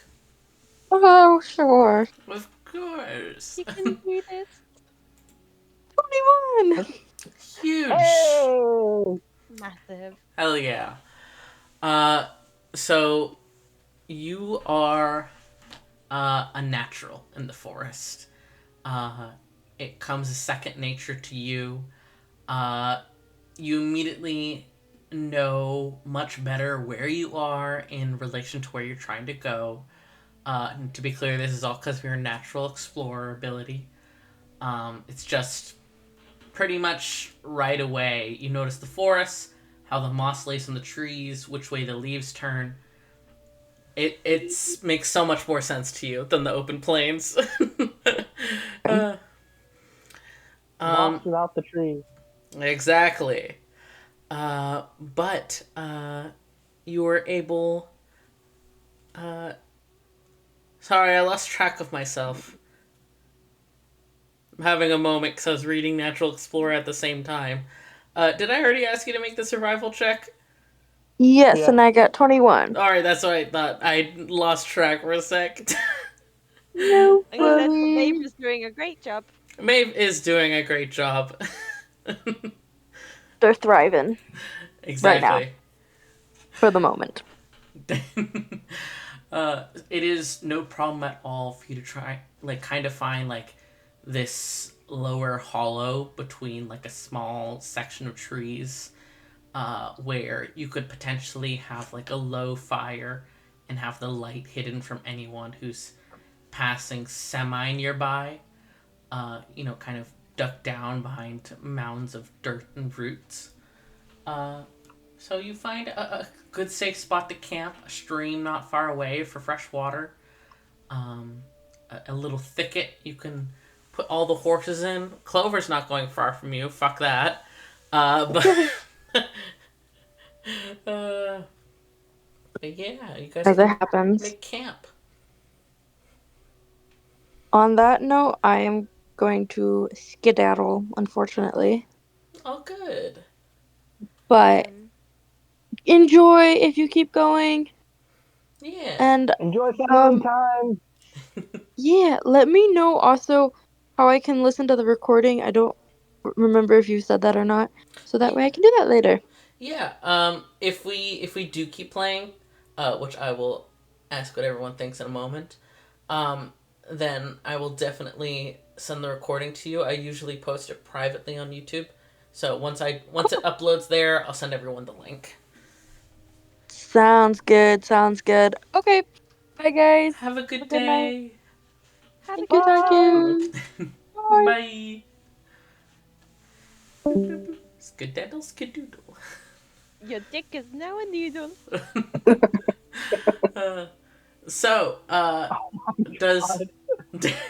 does everyone want to keep playing, or we can leave it off here? Excuse me. It's honestly up to you guys. I mean, Nor was the one chanting 12-hour session last time, so I assume we know. I assume we know that opinion. I think that's a good opinion. I mean, I have to work in the morning, but other than that, uh, then, as long as you're all down, we can play a little bit longer. Um, once. Let me 5 more check my minutes, notes. Let me Dad. check my notes. Burp, burp, burp, burp. Yeah, I'll say that once we reach Strithman, then we'll pause there, just so that Jenna can join in on that RP and stuff. Especially since the characters there know Maeve, so. Yeah, kind of a big deal there. But we'll continue with just like this travel section. Here. All right. But as you guys make camp for the night, anything in particular you guys talk about, or exactly?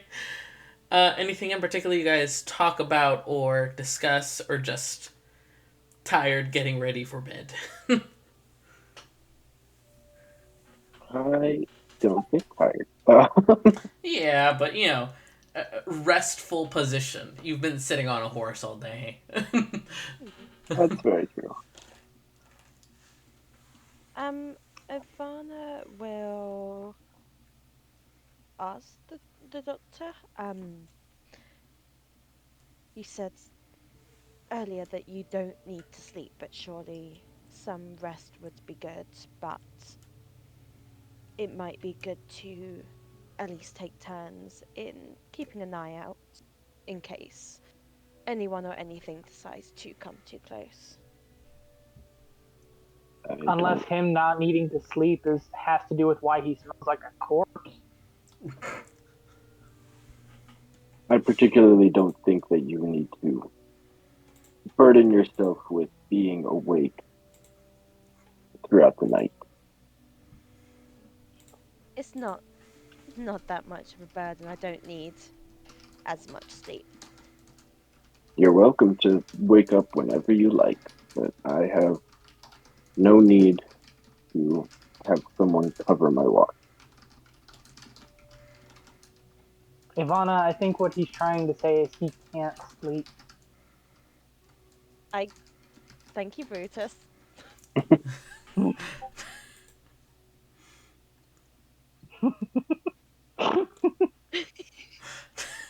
Well, it's still good to get some rest, even if you aren't able or do not want to sleep.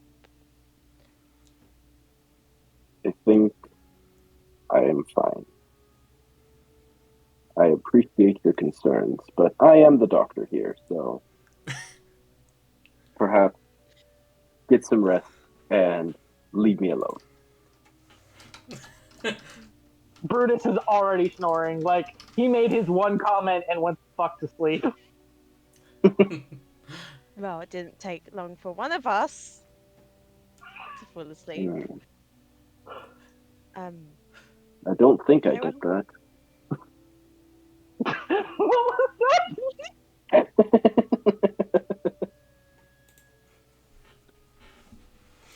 No, genuinely, I didn't hear you. That I don't think that I did that. Okay. I'd I did hear you right.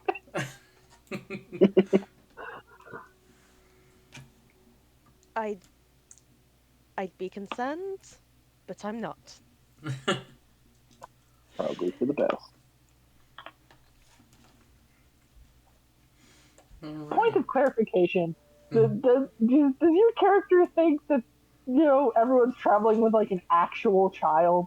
I'm concerned. Are you asking if my character thinks that? No, I'm asking about Evanna. Oh, Wait, Ivana, as in what? Do you think Ivana thinks Brutus is a child, or? Yeah, like I'm genuinely curious if she like hasn't put together that he's a halfling and not like an Oh no, extremely Ivana precocious knows. 9-year-old. Okay, Iv- right. Iv- Sorry, Iv- they. Ivana, it's okay. Ivana, My bad. Ivana knows, but also Ivana is old, and pretty much everyone is a kid to them.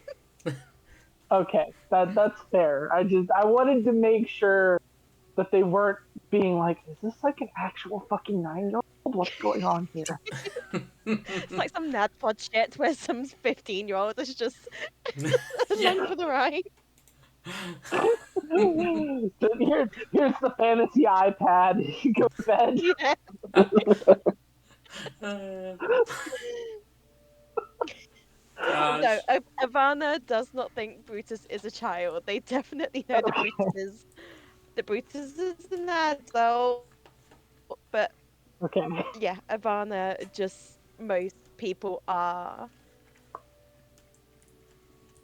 children to them, I guess. Not children, but are Young. just younger, so they just call them kids. Yeah. Okay. All right. I And just and point also of just to wanted to do clarify. with yeah. And also like with earlier when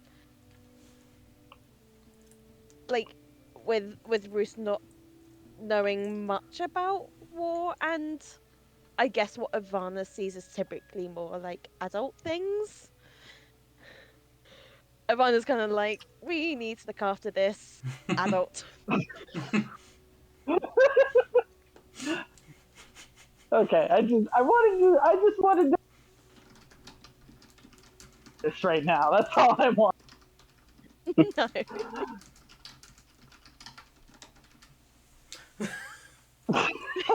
Yeah, yeah. He already has so many moms.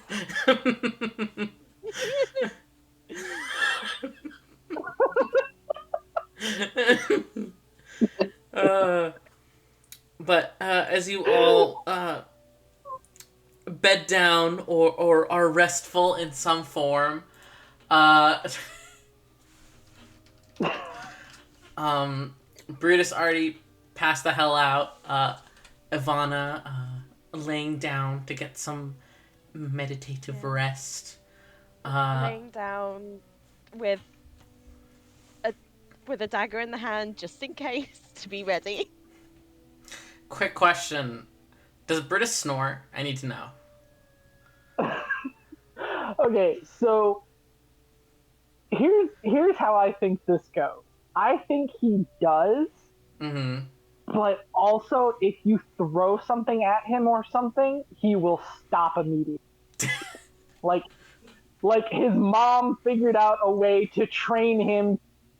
So if someone does just like throw a shoe at him or something, just like shut the fuck up, and it doesn't wake him up, he will stop snoring. Alrighty.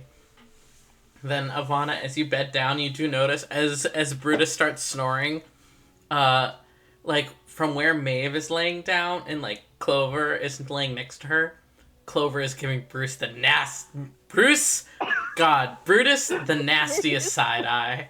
Just like, what the hell is that noise? Can I With Brutus.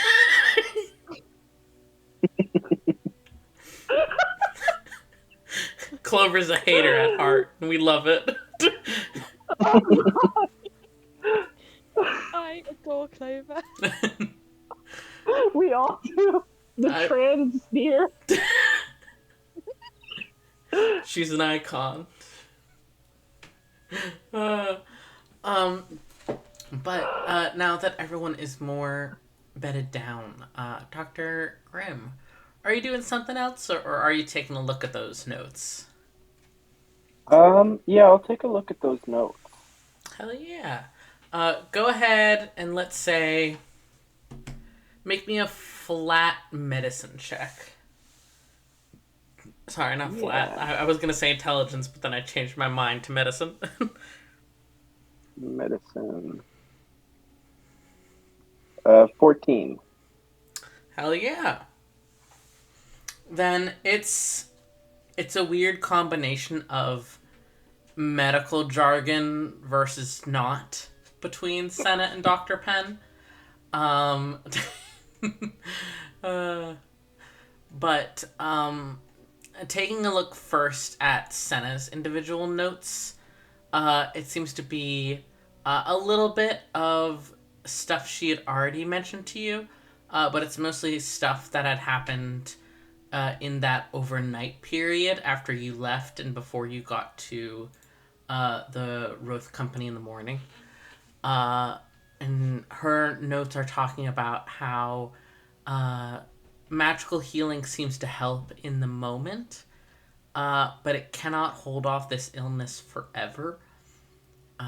And she even specifies an example of apparently last night, where she sat with one subject far into the night, trying to constantly pour these small amounts of magical healing to keep them alive. But after a certain point, the healing magic just seemed to not take hold anymore, even though she still had like magic to give. And she notes that none of the other clerics or medics there had any luck either. And there's like a small PS on the report, like to the side of the paper, that she's reached out requesting a healer with significantly more powerful magic to come and meet with her to see if that could help. And there's like this sentimental bit at the end of this otherwise formal report, where she says that she's going to pray for guidance on the matter. Up to you what you think of that.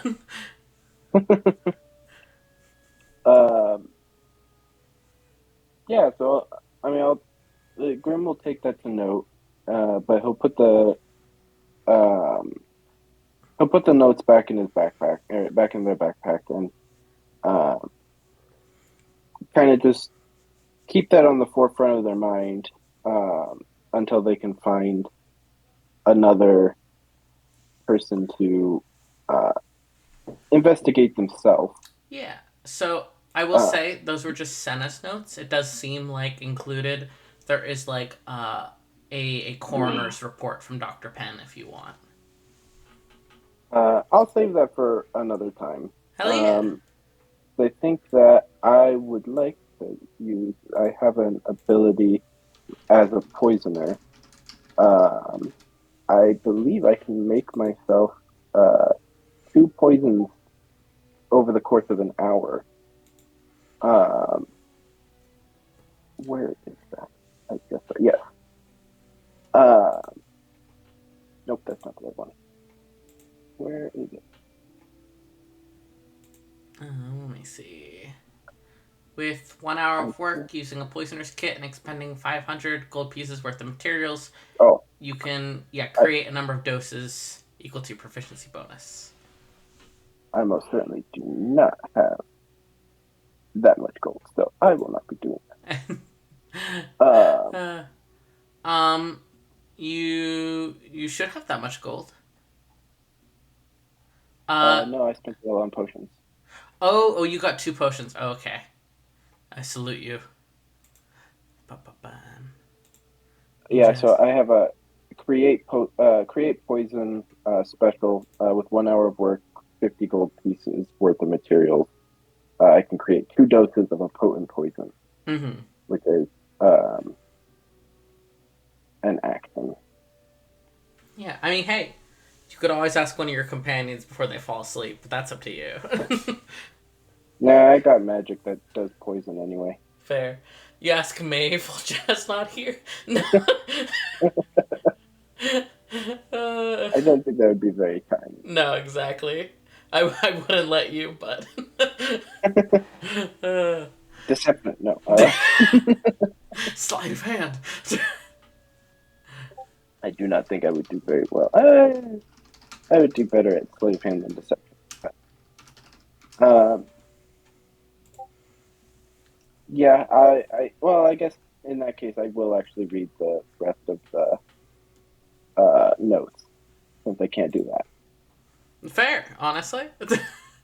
I like the idea of Dr. Grimm just like putting down the notes like, now I'm going to make some poison, and then looks at his their very empty wallet and is like, never mind. Not today.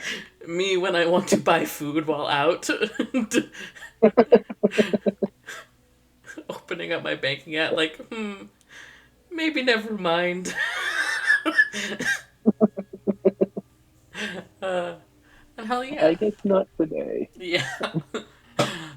Then taking a note at the coroner's report from Dr. Penn, most of it is notations on things that they had already discussed with you, such as the swelling of the brain, seeming to have been indicative of a fever prior to death, the darkening of the lungs, the lack of any fluid that would have caused such respiratory illness, things like that. Though he also notes something that he apparently hadn't found until after you left, is that it seems like the bone marrow of the ribs is somehow affected. And he has like a small description where the marrow is like darker and more sludge-like and thick than marrow is actually supposed to be, which is supposed to be like this tan brown color, kind of vaguely spongy. And what he's describing is very much not any bone marrow you've ever encountered in your life. And at the end of this report, there is a diagram of the body, where he notes different injuries on this specific subject, such as a head injury, maybe from falling, various battle wounds, but primarily on this specific subject, he notes where there was a large sword wound over his upper chest, just a slash, but he notes that it had that odd smell to it. And then he also notes where on the diagram the marrow was affected in the ribs, and where the discoloration of the lungs was in comparison to the rest of the body. And if you could make a medicine check as you're looking at these notations to try and maybe further discern anything. Yeah. Oof. That was... Uh-oh, where'd it go? That was a 11. Alrighty.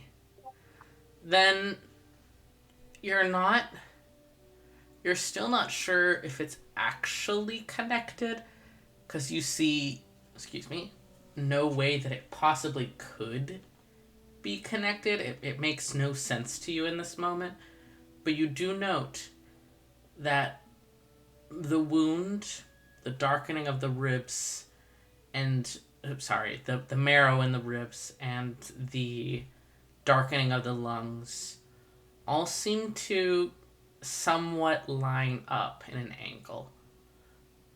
But it wouldn't make sense for some kind of infection like that to have happened from a simple sword slash like this. It wasn't even a stab wound. It was just a slash across skin and armor. But something of note. And Dr. Penn, at the end of his report, does include a personal note, which just has an immediate tone of I am including this for Dr. Grimm's sake, but I'm pretending it's not here because I'm probably going to show these notes to my boss as well. Like, I'm talking to a mysterious third person. Don't worry about it. As he suggests this idea of trying to perform an exploratory surgery on maybe a live subject. But he notes that he has not personally practiced in such matters, and that certain authorities or medical institutions might respond harshly to something like that. Would be crazy if somebody tried it, though. Those all sound like cowards. Yeah, imagine. Medical morals. That's crazy. You don't need experience. You don't even need a license. Just go in. Hands deep. Stick them in there. Don't even wash your hands. The dirtier the better. Mm-hmm. Confirmed, Dr. Grimm doesn't believe in Stronger. washing your hands. It makes So the what patient's stinks am immune I gonna system eat? stronger.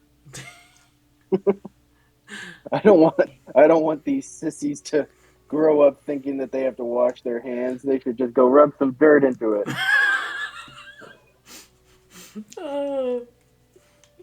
Dr. Grimm, the token conservative. These liberals think that you have to wash your hands The and normies. pay taxes. The normie snowflakes. This is just halfling propaganda.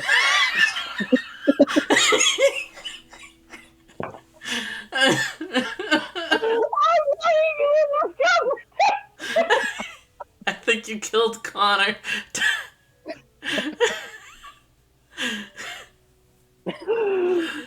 Oh great, now we have 2 undead in the party.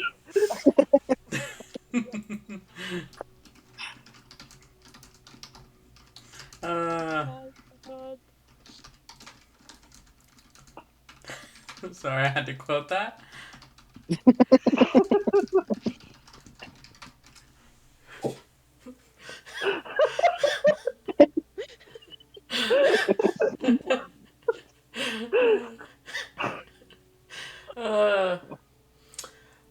See, But that's the goal. before we move on to me bothering the other two, does Dr. Grimm do anything else of note during the night, or just kind of pay attention and vibe? No, probably just pays attention and vibe. Oh yeah. I will have Hold out his vape. I'll have you roll a check in a moment. I'll circle back to you, Nor. But Alright. before that, hey Brutus. What's up, buddy? I'm gonna have to roll a check now, aren't I? That'd be crazy. That'd be crazy. Imagine. Chloe knows this song and dance. Chloe knows what roulette wheel I've spun. I don't like it. Go ahead and make me a wisdom saving throw, Brutus. Wisdom saving throw. Damn it.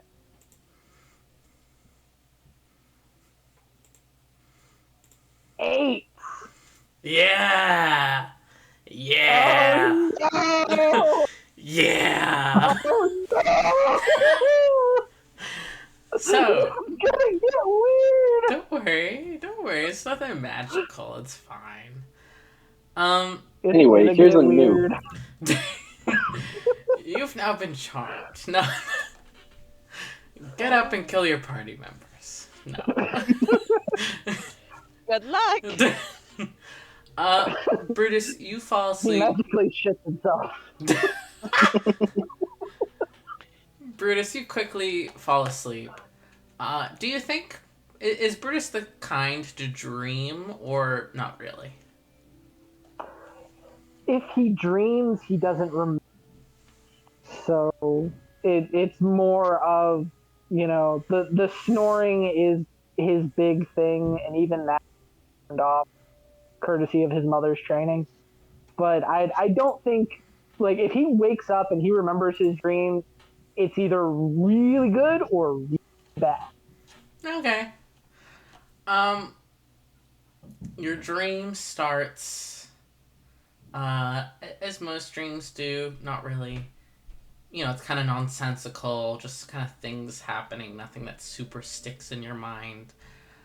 There's a face that flickers a couple times. Round, definitely maybe a child. You think maybe one in particular that you're familiar with back home, but then it's the one you met on the road. And you're just kind of dreaming, and you never saw either of them cry. And yet that child is upset. And then you're on that battlefield again. That battlefield you've never really gotten to experience in person before. That kind of just sadness and loss, even if you aren't looking directly at a body. Just the air feels tinged with the loss. And you're in that space and you can't shake it. It's the kind of feeling that you personally are finding it impossible to ignore because it is so foreign to you. And someone here is grieving. And you're not sure who, you're not sure if it's you or if it's somebody else. But there is grief, there is loss, and something is very, very wrong. But that's all. That's your dream for the night. Go ahead and make me a flat wisdom check. Wisdom. Hey, guess what? That's also a fucking 0. We love to hear a little bit better, an 11. An 11. Sweet. So what you do say isn't necessarily bad. But what do you say through telepathy? Oh, God. I'm so tempted to make a meme here, but it does not feel like the moment for a meme. Given the dream, I think he just repeats his thought from earlier and just says, "Is it worth it?" Sweet. Evanna, at some point in the night, you're woken up by hearing that message in your head. In Brutus's voice. But Brutus is asleep. Oh, and they don't know yet. Can I just...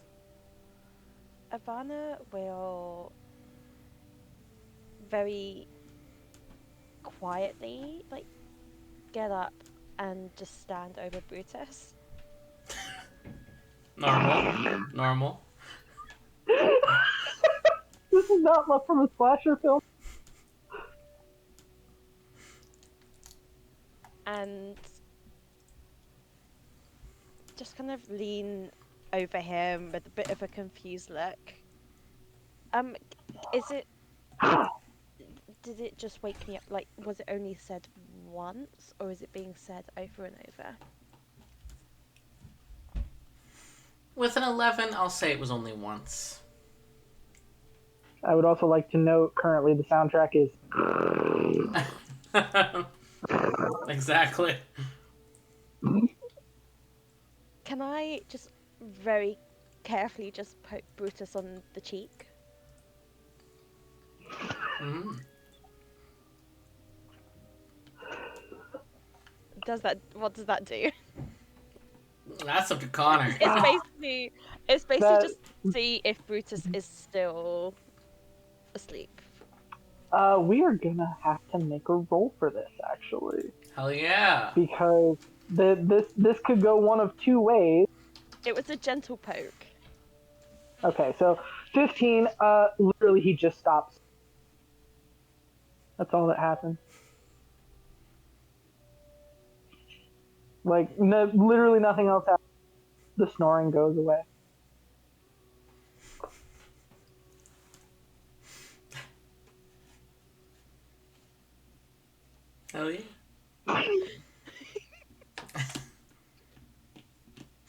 Uh, but before we ever get to that point, Evanna, before you enter your restful period, um, you can hear the like fluttering of paper as Dr. Grimm is somewhere nearby looking through the reports. Brutus is snoring up a storm. Maeve is asleep. Unclear if snoring or not. We shall see one day. But Wait, isn't Maeve a half elf? So wouldn't she be also kind of doing a weird meditation thing? yeah, but still, I like to treat it as like a light sleep. I gotta terrorize people's dreams somehow. That's fair. Every DM's dream, really. Exactly. That the joke I was making before was about my dream wheel. I spin a wheel every night and decide who to give a freaky dream. But Evanna, as you are like kind of just starting to like enter that mental space of rest, there is a faint buzz at your side, which you know to be the Stone of Far Speech.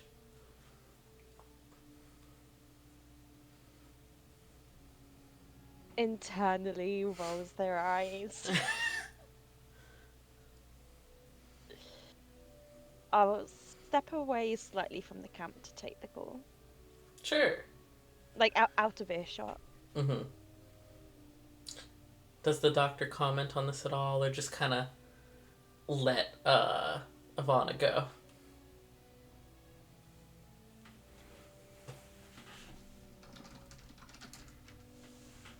Does the doctor notice? Is the question. Well, the doctor's That is awake. the doctor's awake, but can I sneak off? Nor if you're talking, we can't hear you. Fair. Doesn't know. deep in the paper. Deep in the papers. Oh no. My mic is out. Alright. Moment.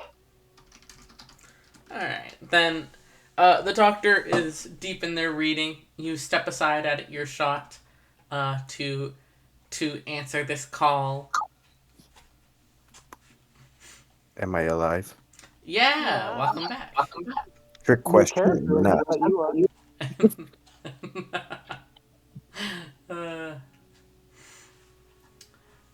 But Evanna, what do you say as you pick up this essentially call? I'll pick up. Doesn't take you for a late night caller. More like an early morning caller. Late night, early morning, glass half full, glass half empty. The same. Sure. So, how did the first day go? It went well. And they're an interesting group, but I think they're all able to get the job done. Fair enough.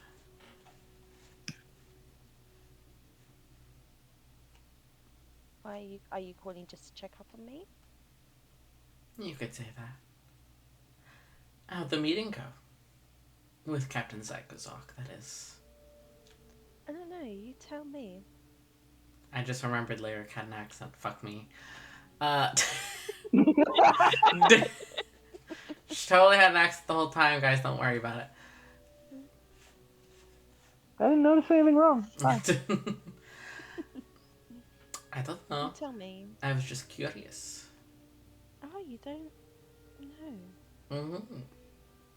You have to roll So with the you- challenges. Oh, of course. Unless this is too hard There's- for you.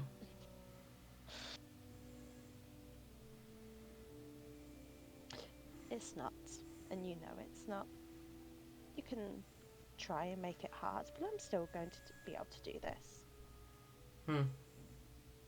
If you think that's making it hard, oh jeez. I don't want I to said guess try. what you think is more difficult than that.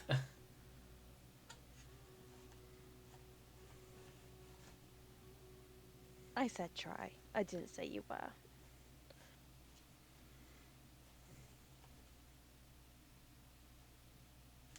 What? No thoughts on what people think about us? Oh, you want me to ask just bluntly, straight away, everything like that? I don't know. I'm curious.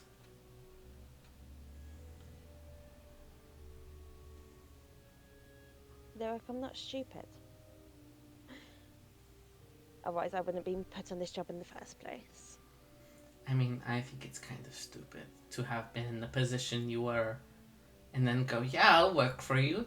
Sounds good. But that's your choice to make. Yeah, it was. Don't talk about me like you know me, Lyric. I know more than you think.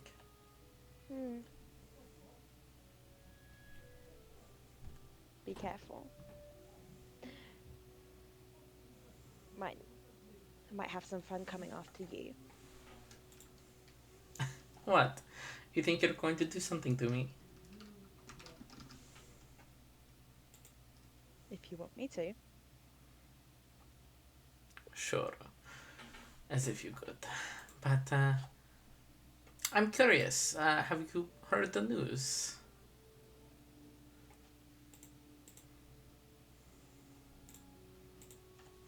Which news are you talking about? I'll take that as a no. Hold on, I'm trying to find stuff.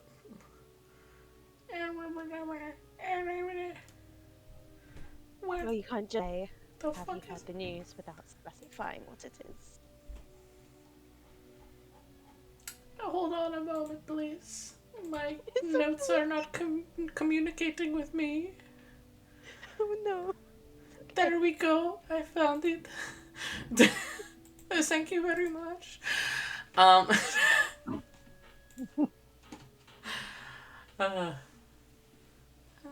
just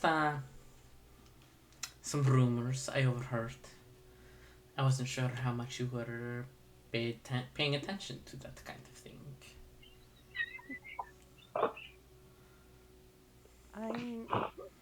I'm paying attention, but do you just not want to tell me because you think I'll beat you at your own game? No, this is just funny. You don't hear me laughing. Maybe I will in a moment.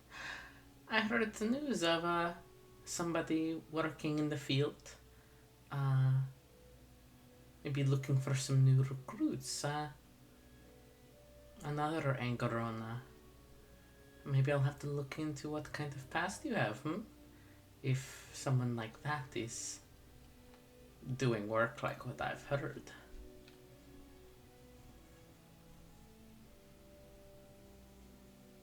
What are you talking about? I don't know. I heard something about a man recruiting new people. You have like that strong mental image because of like just Lyric looking at her nails while talking because she's done it in person with you. I think I've heard the name Stallion thrown around a couple times. Something about an Evan, a rat, something like that. I don't know.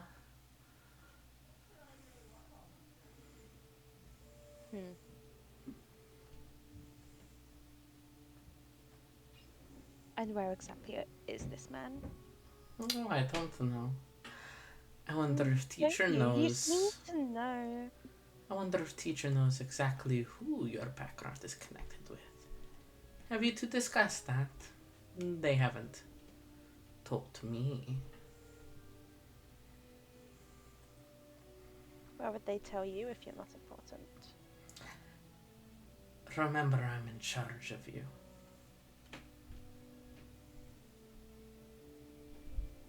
Oh, I know.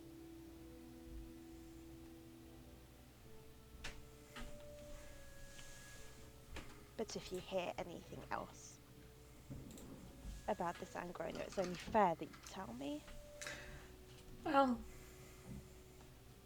apparently they're looking for new blood. There's a lot of orphans in the war.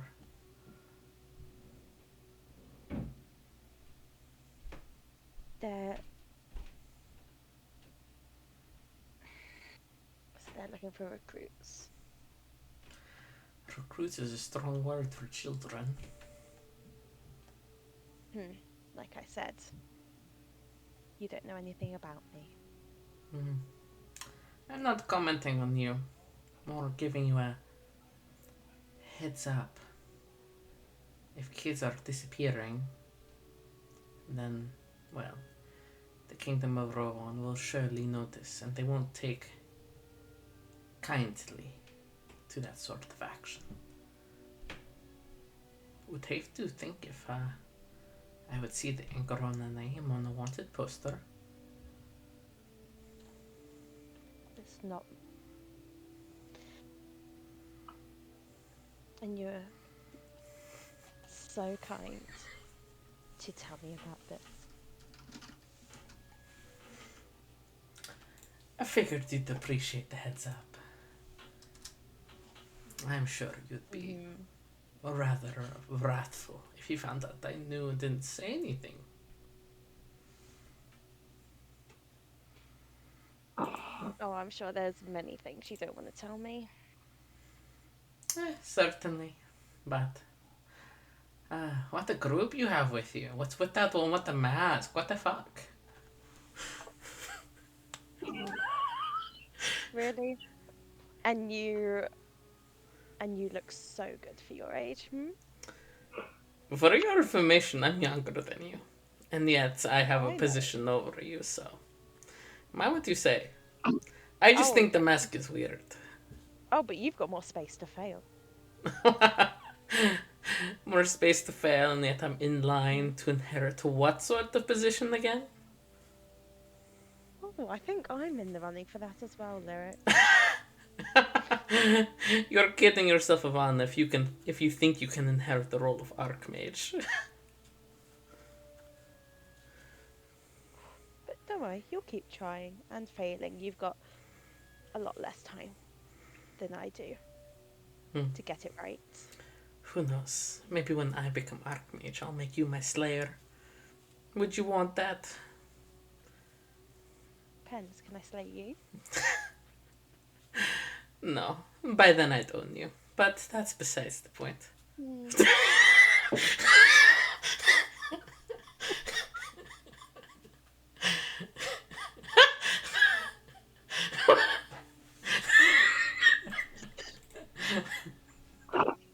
Stop looking at me like calorie love. It's what I do. It's a bad plan. But Do you have anything else important, or are you actually going to let me? on a more serious note, the secondary mission, have you found anything with that? Have you tried yet? Anything along those lines? Not yet. It's not even been 24 hours. And? And? Yeah, so? No, I haven't. Teacher won't be happy.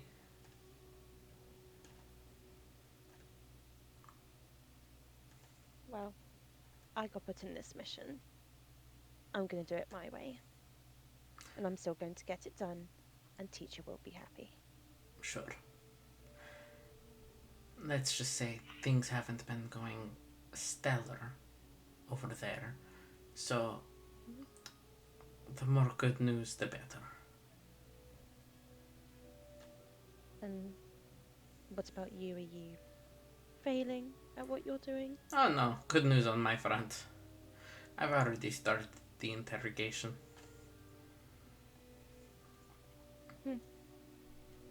Are you in... I'm guessing that's the interrogation that the captain told us about. I thought it might have been you. Oh, certainly. It's my specialty. Learned from the best. Well, good for you.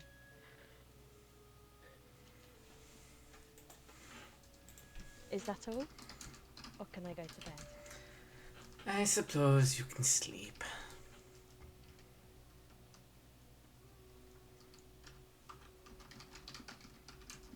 If I hear any information, or if I do find anything out, I will have to tell you. You know that. I expect to hear first thing. Of course, you do. Now I have a young man waiting for me, so time to go and interrogate ever so nicely. Oh, of course. Have so much fun with that. Oh, I will. Oh, I know. Goodbye, Evanna.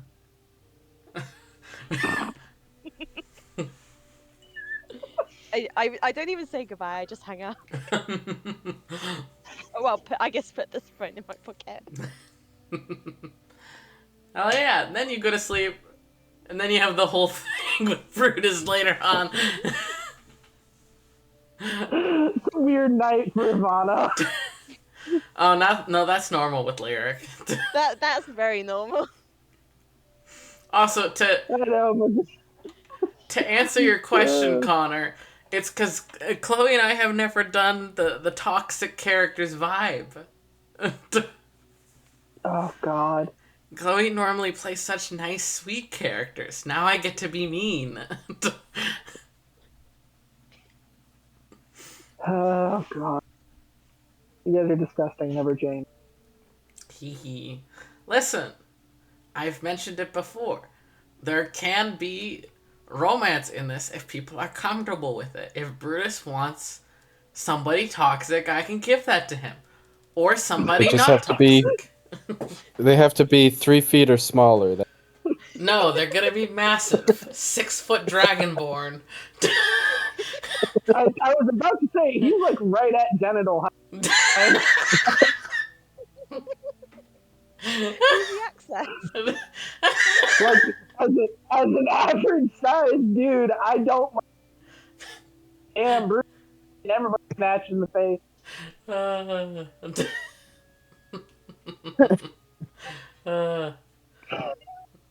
But hey.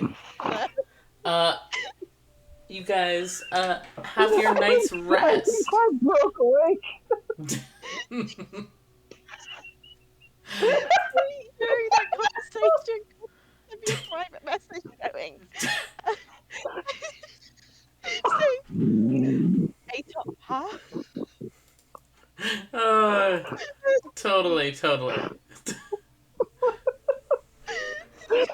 that message 20 fucking minutes ago. I saw it and I was like, I cannot laugh at this.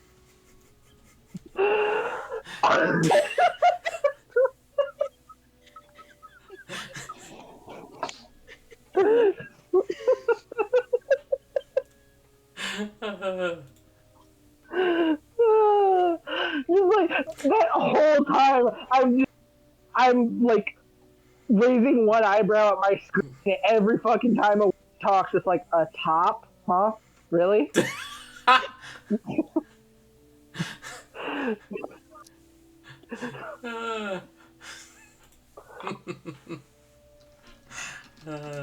Oh god. Which I was not going to bring up in public until they did. Who knows? But you guys have your night's rest, and rouse in the morning to get ready to head out for Srithman. Maeve leads the way, is very focused on the path. You know, not up to talking today. You know how it be.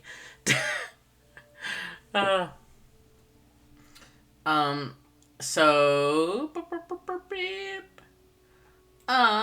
Chicken mode. I'm going to ask, let's say, just because you have the highest, Dr. Grimm, go ahead and roll survival for me, and you can have advantage, essentially, from Maeve. Okay. Uh, Ooh. Yeah, we're gonna. Yeah, that's a better one. 21. hell yeah. Then you guys have no issue with the path. Uh, Maeve knows what she's doing. Uh, yes, Connor, you can. You'll have to message them to Jenna. I'm expecting to hear about actual knock knock jokes being sent to Jenna. Oh God. I'm just gonna have a list. It's not the door, it's the deer. Oh dear. I think we got the point. But you guys travel for a bit, heading through the woods with ease, with Maeve's help. It's no problem. And the woods are very thick. But after only a couple hours of travel, not to RP Maeve, but Maeve brings you all to a stop, indicates something in the clearing up ahead, and tells you all that she had passed by here a couple days prior on her way to Shevgard, and there had been a hidden Commodian camp here. And it seems they're gone now, but there's still some small remnants of the camp. Do we want to make some extra money? See if we can find them. They That is why I'm- they have like cleared out. There aren't people currently there now. It's mainly just like the like coal of the campfire, a few scraps left around. It's up to you guys if you want to try and investigate it. I'm actually good at investigation. So So am I. sure. Slay, yeah, both of you can go ahead and I'm roll. not. I will try anyway. I am not. Ivana's keeping watch. Yes. I got a 22. What'd you get? Oh, huge. 23. Jesus dare you. Christ. Yes. 19 plus 4. You are both on opposite sides of the camp looking for things.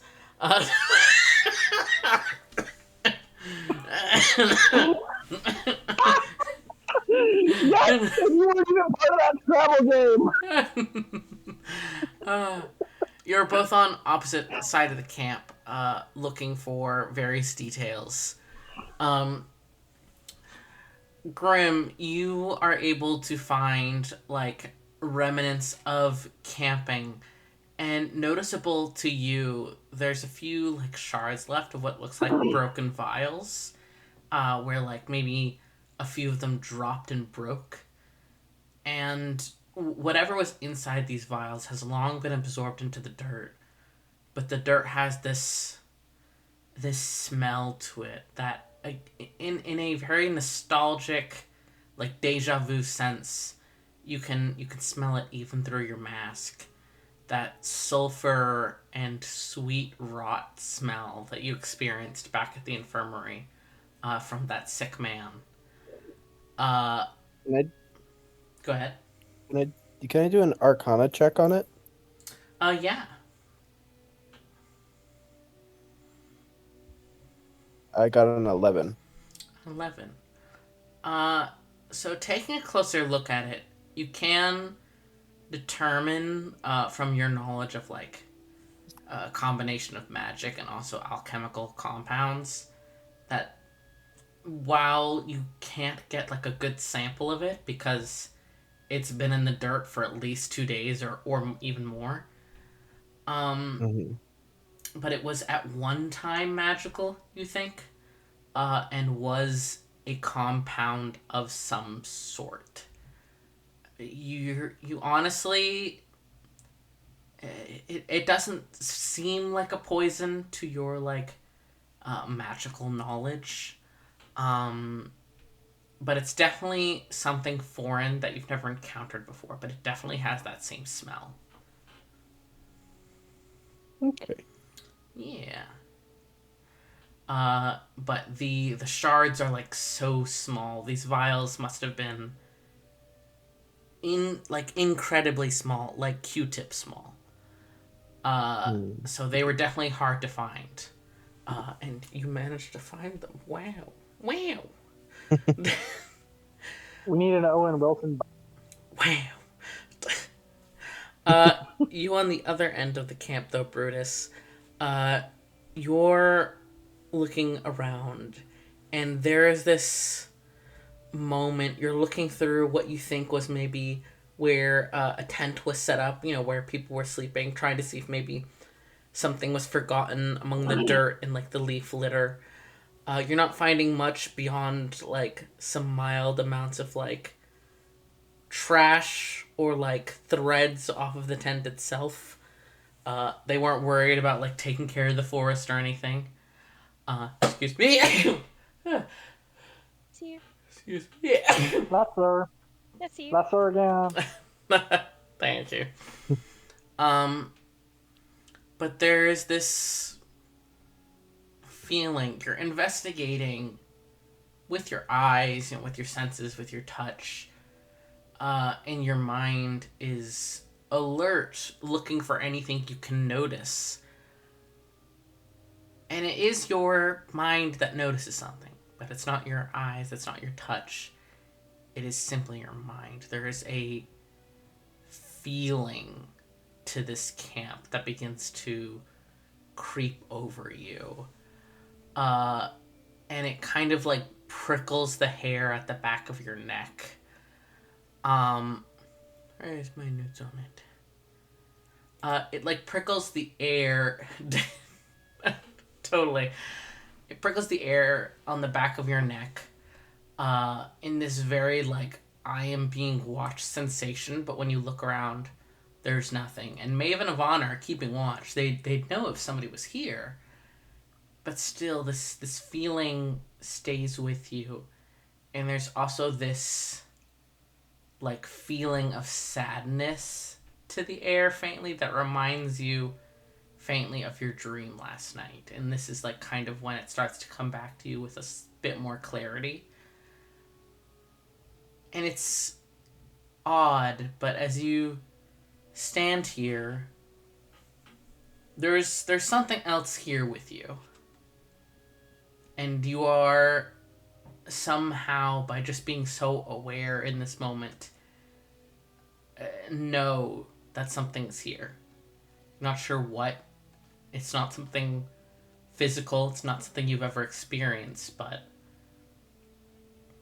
your skin is prickling, and as the feeling kind of starts to become sharper and clearer, and you try to focus on what it is, try to give a name to it, try to see something, there's a sharp pain on your arms, and the feeling is immediately gone as one of your tattoos starts to prickle. And I want you to tell me which one it is that's prickling. Oh no. Oh no. That's not good. That is not good at all.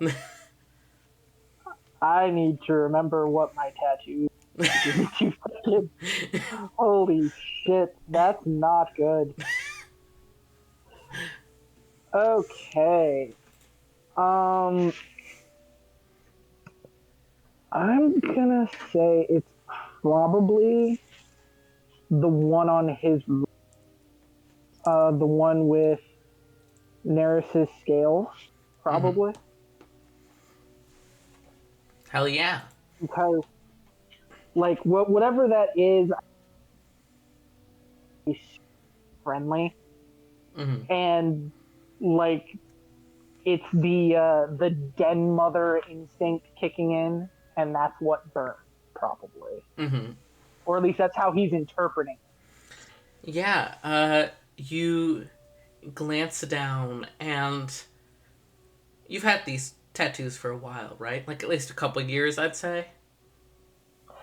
Honestly, I would say he probably got these, like, literally as he was old enough, had enough of his own to get them. Fair. The day you turned 18, we love to hear it. Uh, um, but the lines of the of Neris's portion of this tattoo are raised as if fresh all over again. Nothing breaks the skin, but they're raised and itching just like a fresh tattoo. But otherwise, it looks visually okay, and whatever that feeling was is gone. Oh boy, that's fun. I think he's going to call out to Evanna really quick. Mm-hmm. Just kind of as the one who has the most experience, probably by default, and just kind of asks her, "Hey, Evanna, do you know about things that might haunt battlefields by any chance?" Do I? Um, roll history.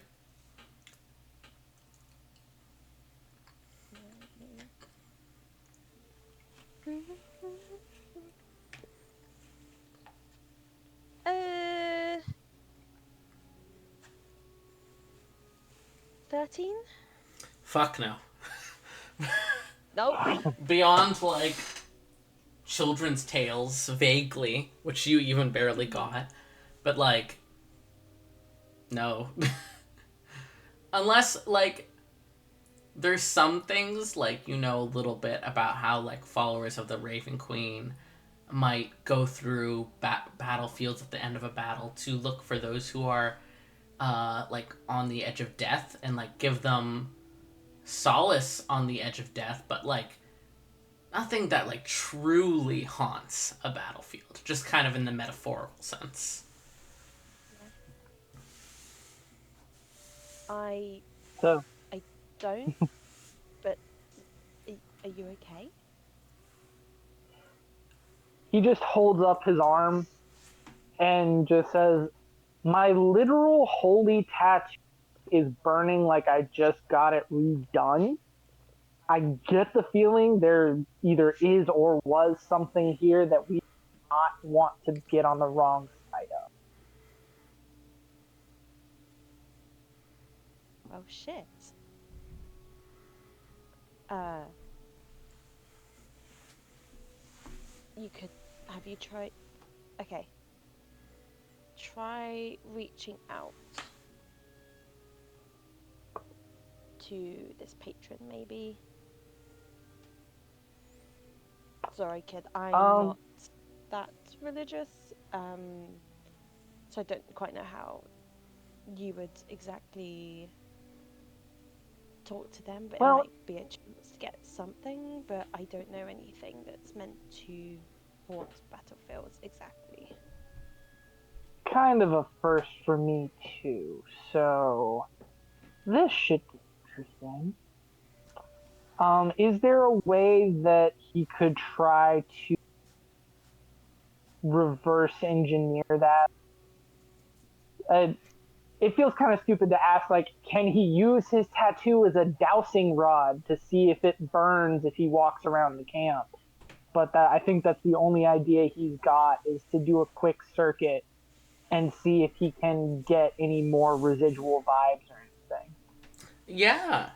Uh, walking around inside this camp area, excuse me, uh, the prickle had started to fade a little bit, but whenever you get near the edge of camp, it starts to prickle again, almost like this.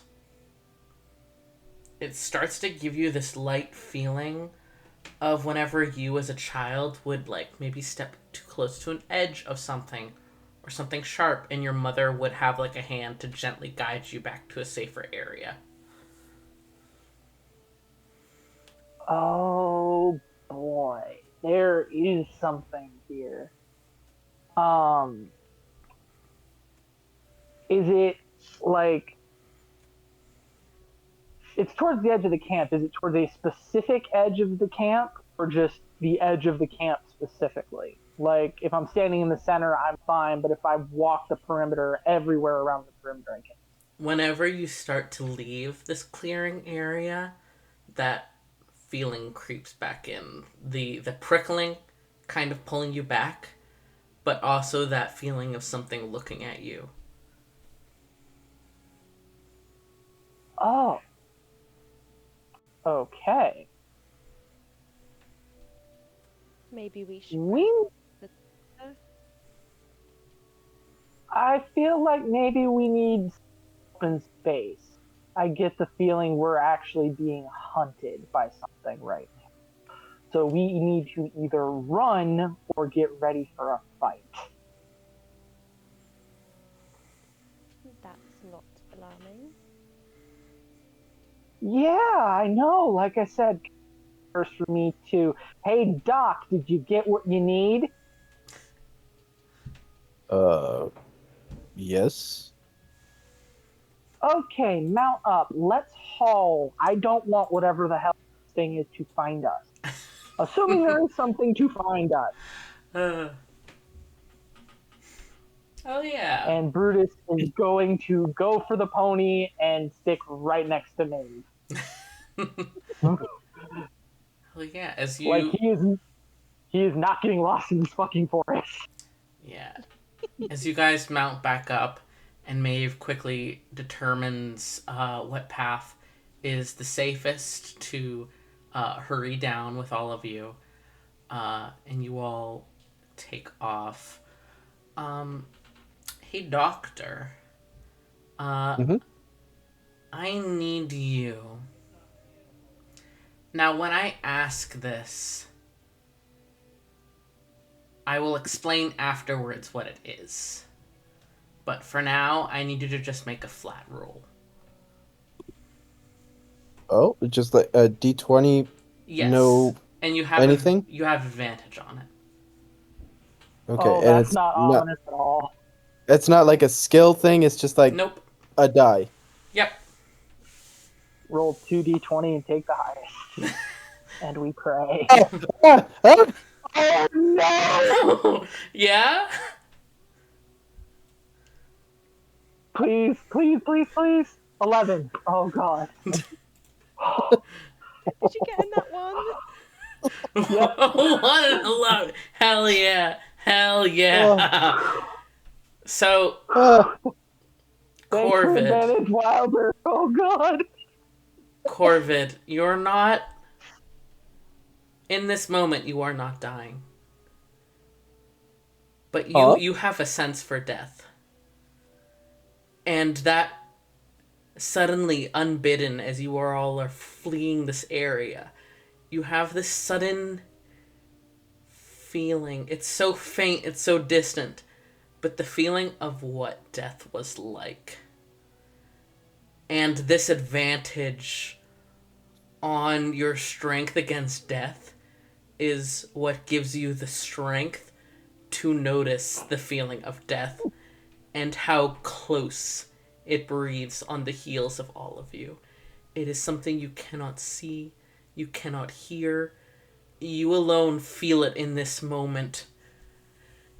Something was there. Something pursues you all for a bit. And whatever it is was not like death itself, but your senses to you. And your senses are normally so distant from you. What with you, being how you are, undead. But in that moment, all of your senses, especially your danger instincts, screamed at you that it was certain death.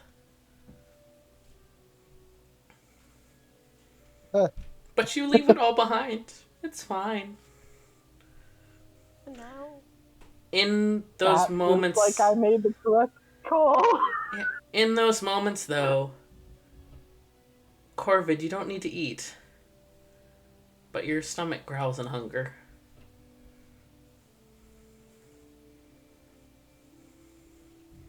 Why?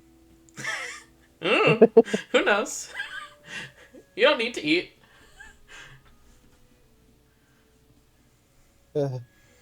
No.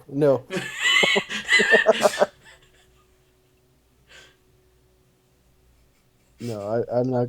I'm not gonna eat. Uh, You'll right away. uh, Uh, but do you say anything to everyone else when the running eventually slows, or no? no. Hell No. yeah! I keep that to myself. Hell yeah! So, hang on. I want to be very clear here.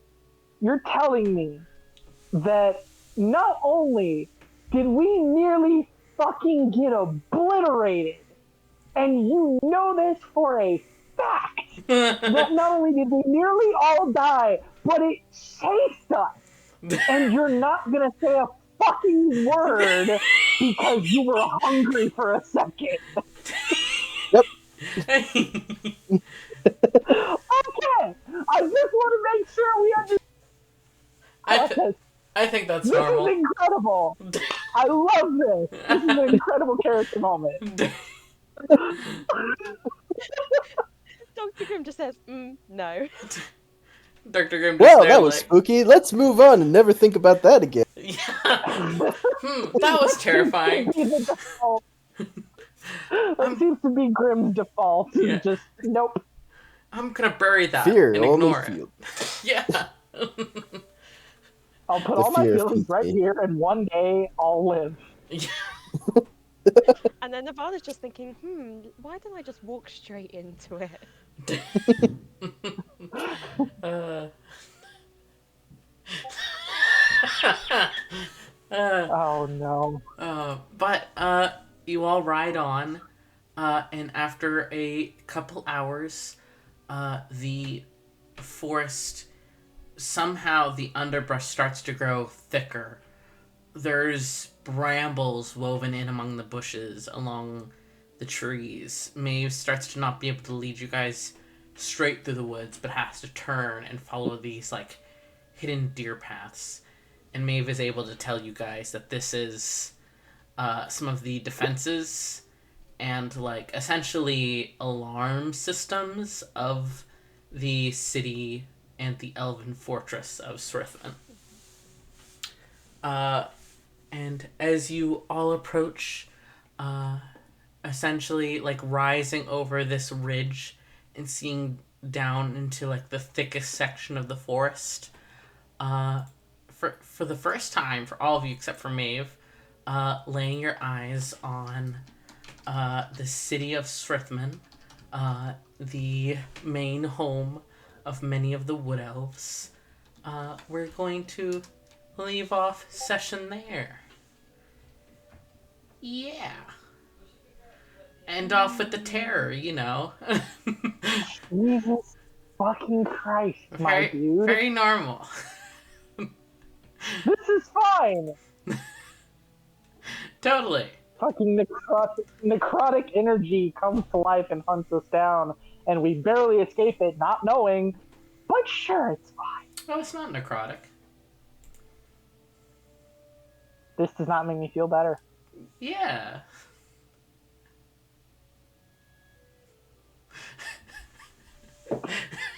I love that one. I love that one.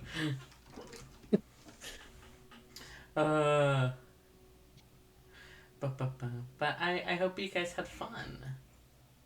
Yeah. Definitely. Yep, that was incredible. Evanna definitely I'm doesn't terrified. want to slit anyone's throat. What'd you say, Chloe? What was that? Evanna definitely doesn't want to slit anyone's throat. Totally. Oh, okay. I thought you said Connor the first time, and I was like, excuse me, what?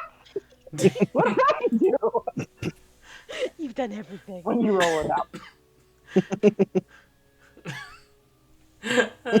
Like all I got was the vowels. So I was like, wait a second, what? Just a garbled mess. Guys, my guy British, I has don't understand your accent.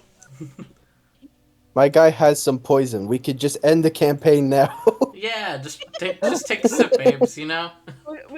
We just Hunger Games it. Grimm just goes, everyone drink this. It will save your life, and I'll die. I call this thing Kool-Aid. Oh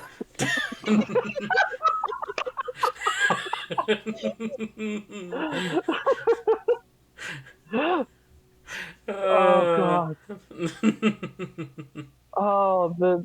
Oh man, I cannot wait to listen back to this fucking recording.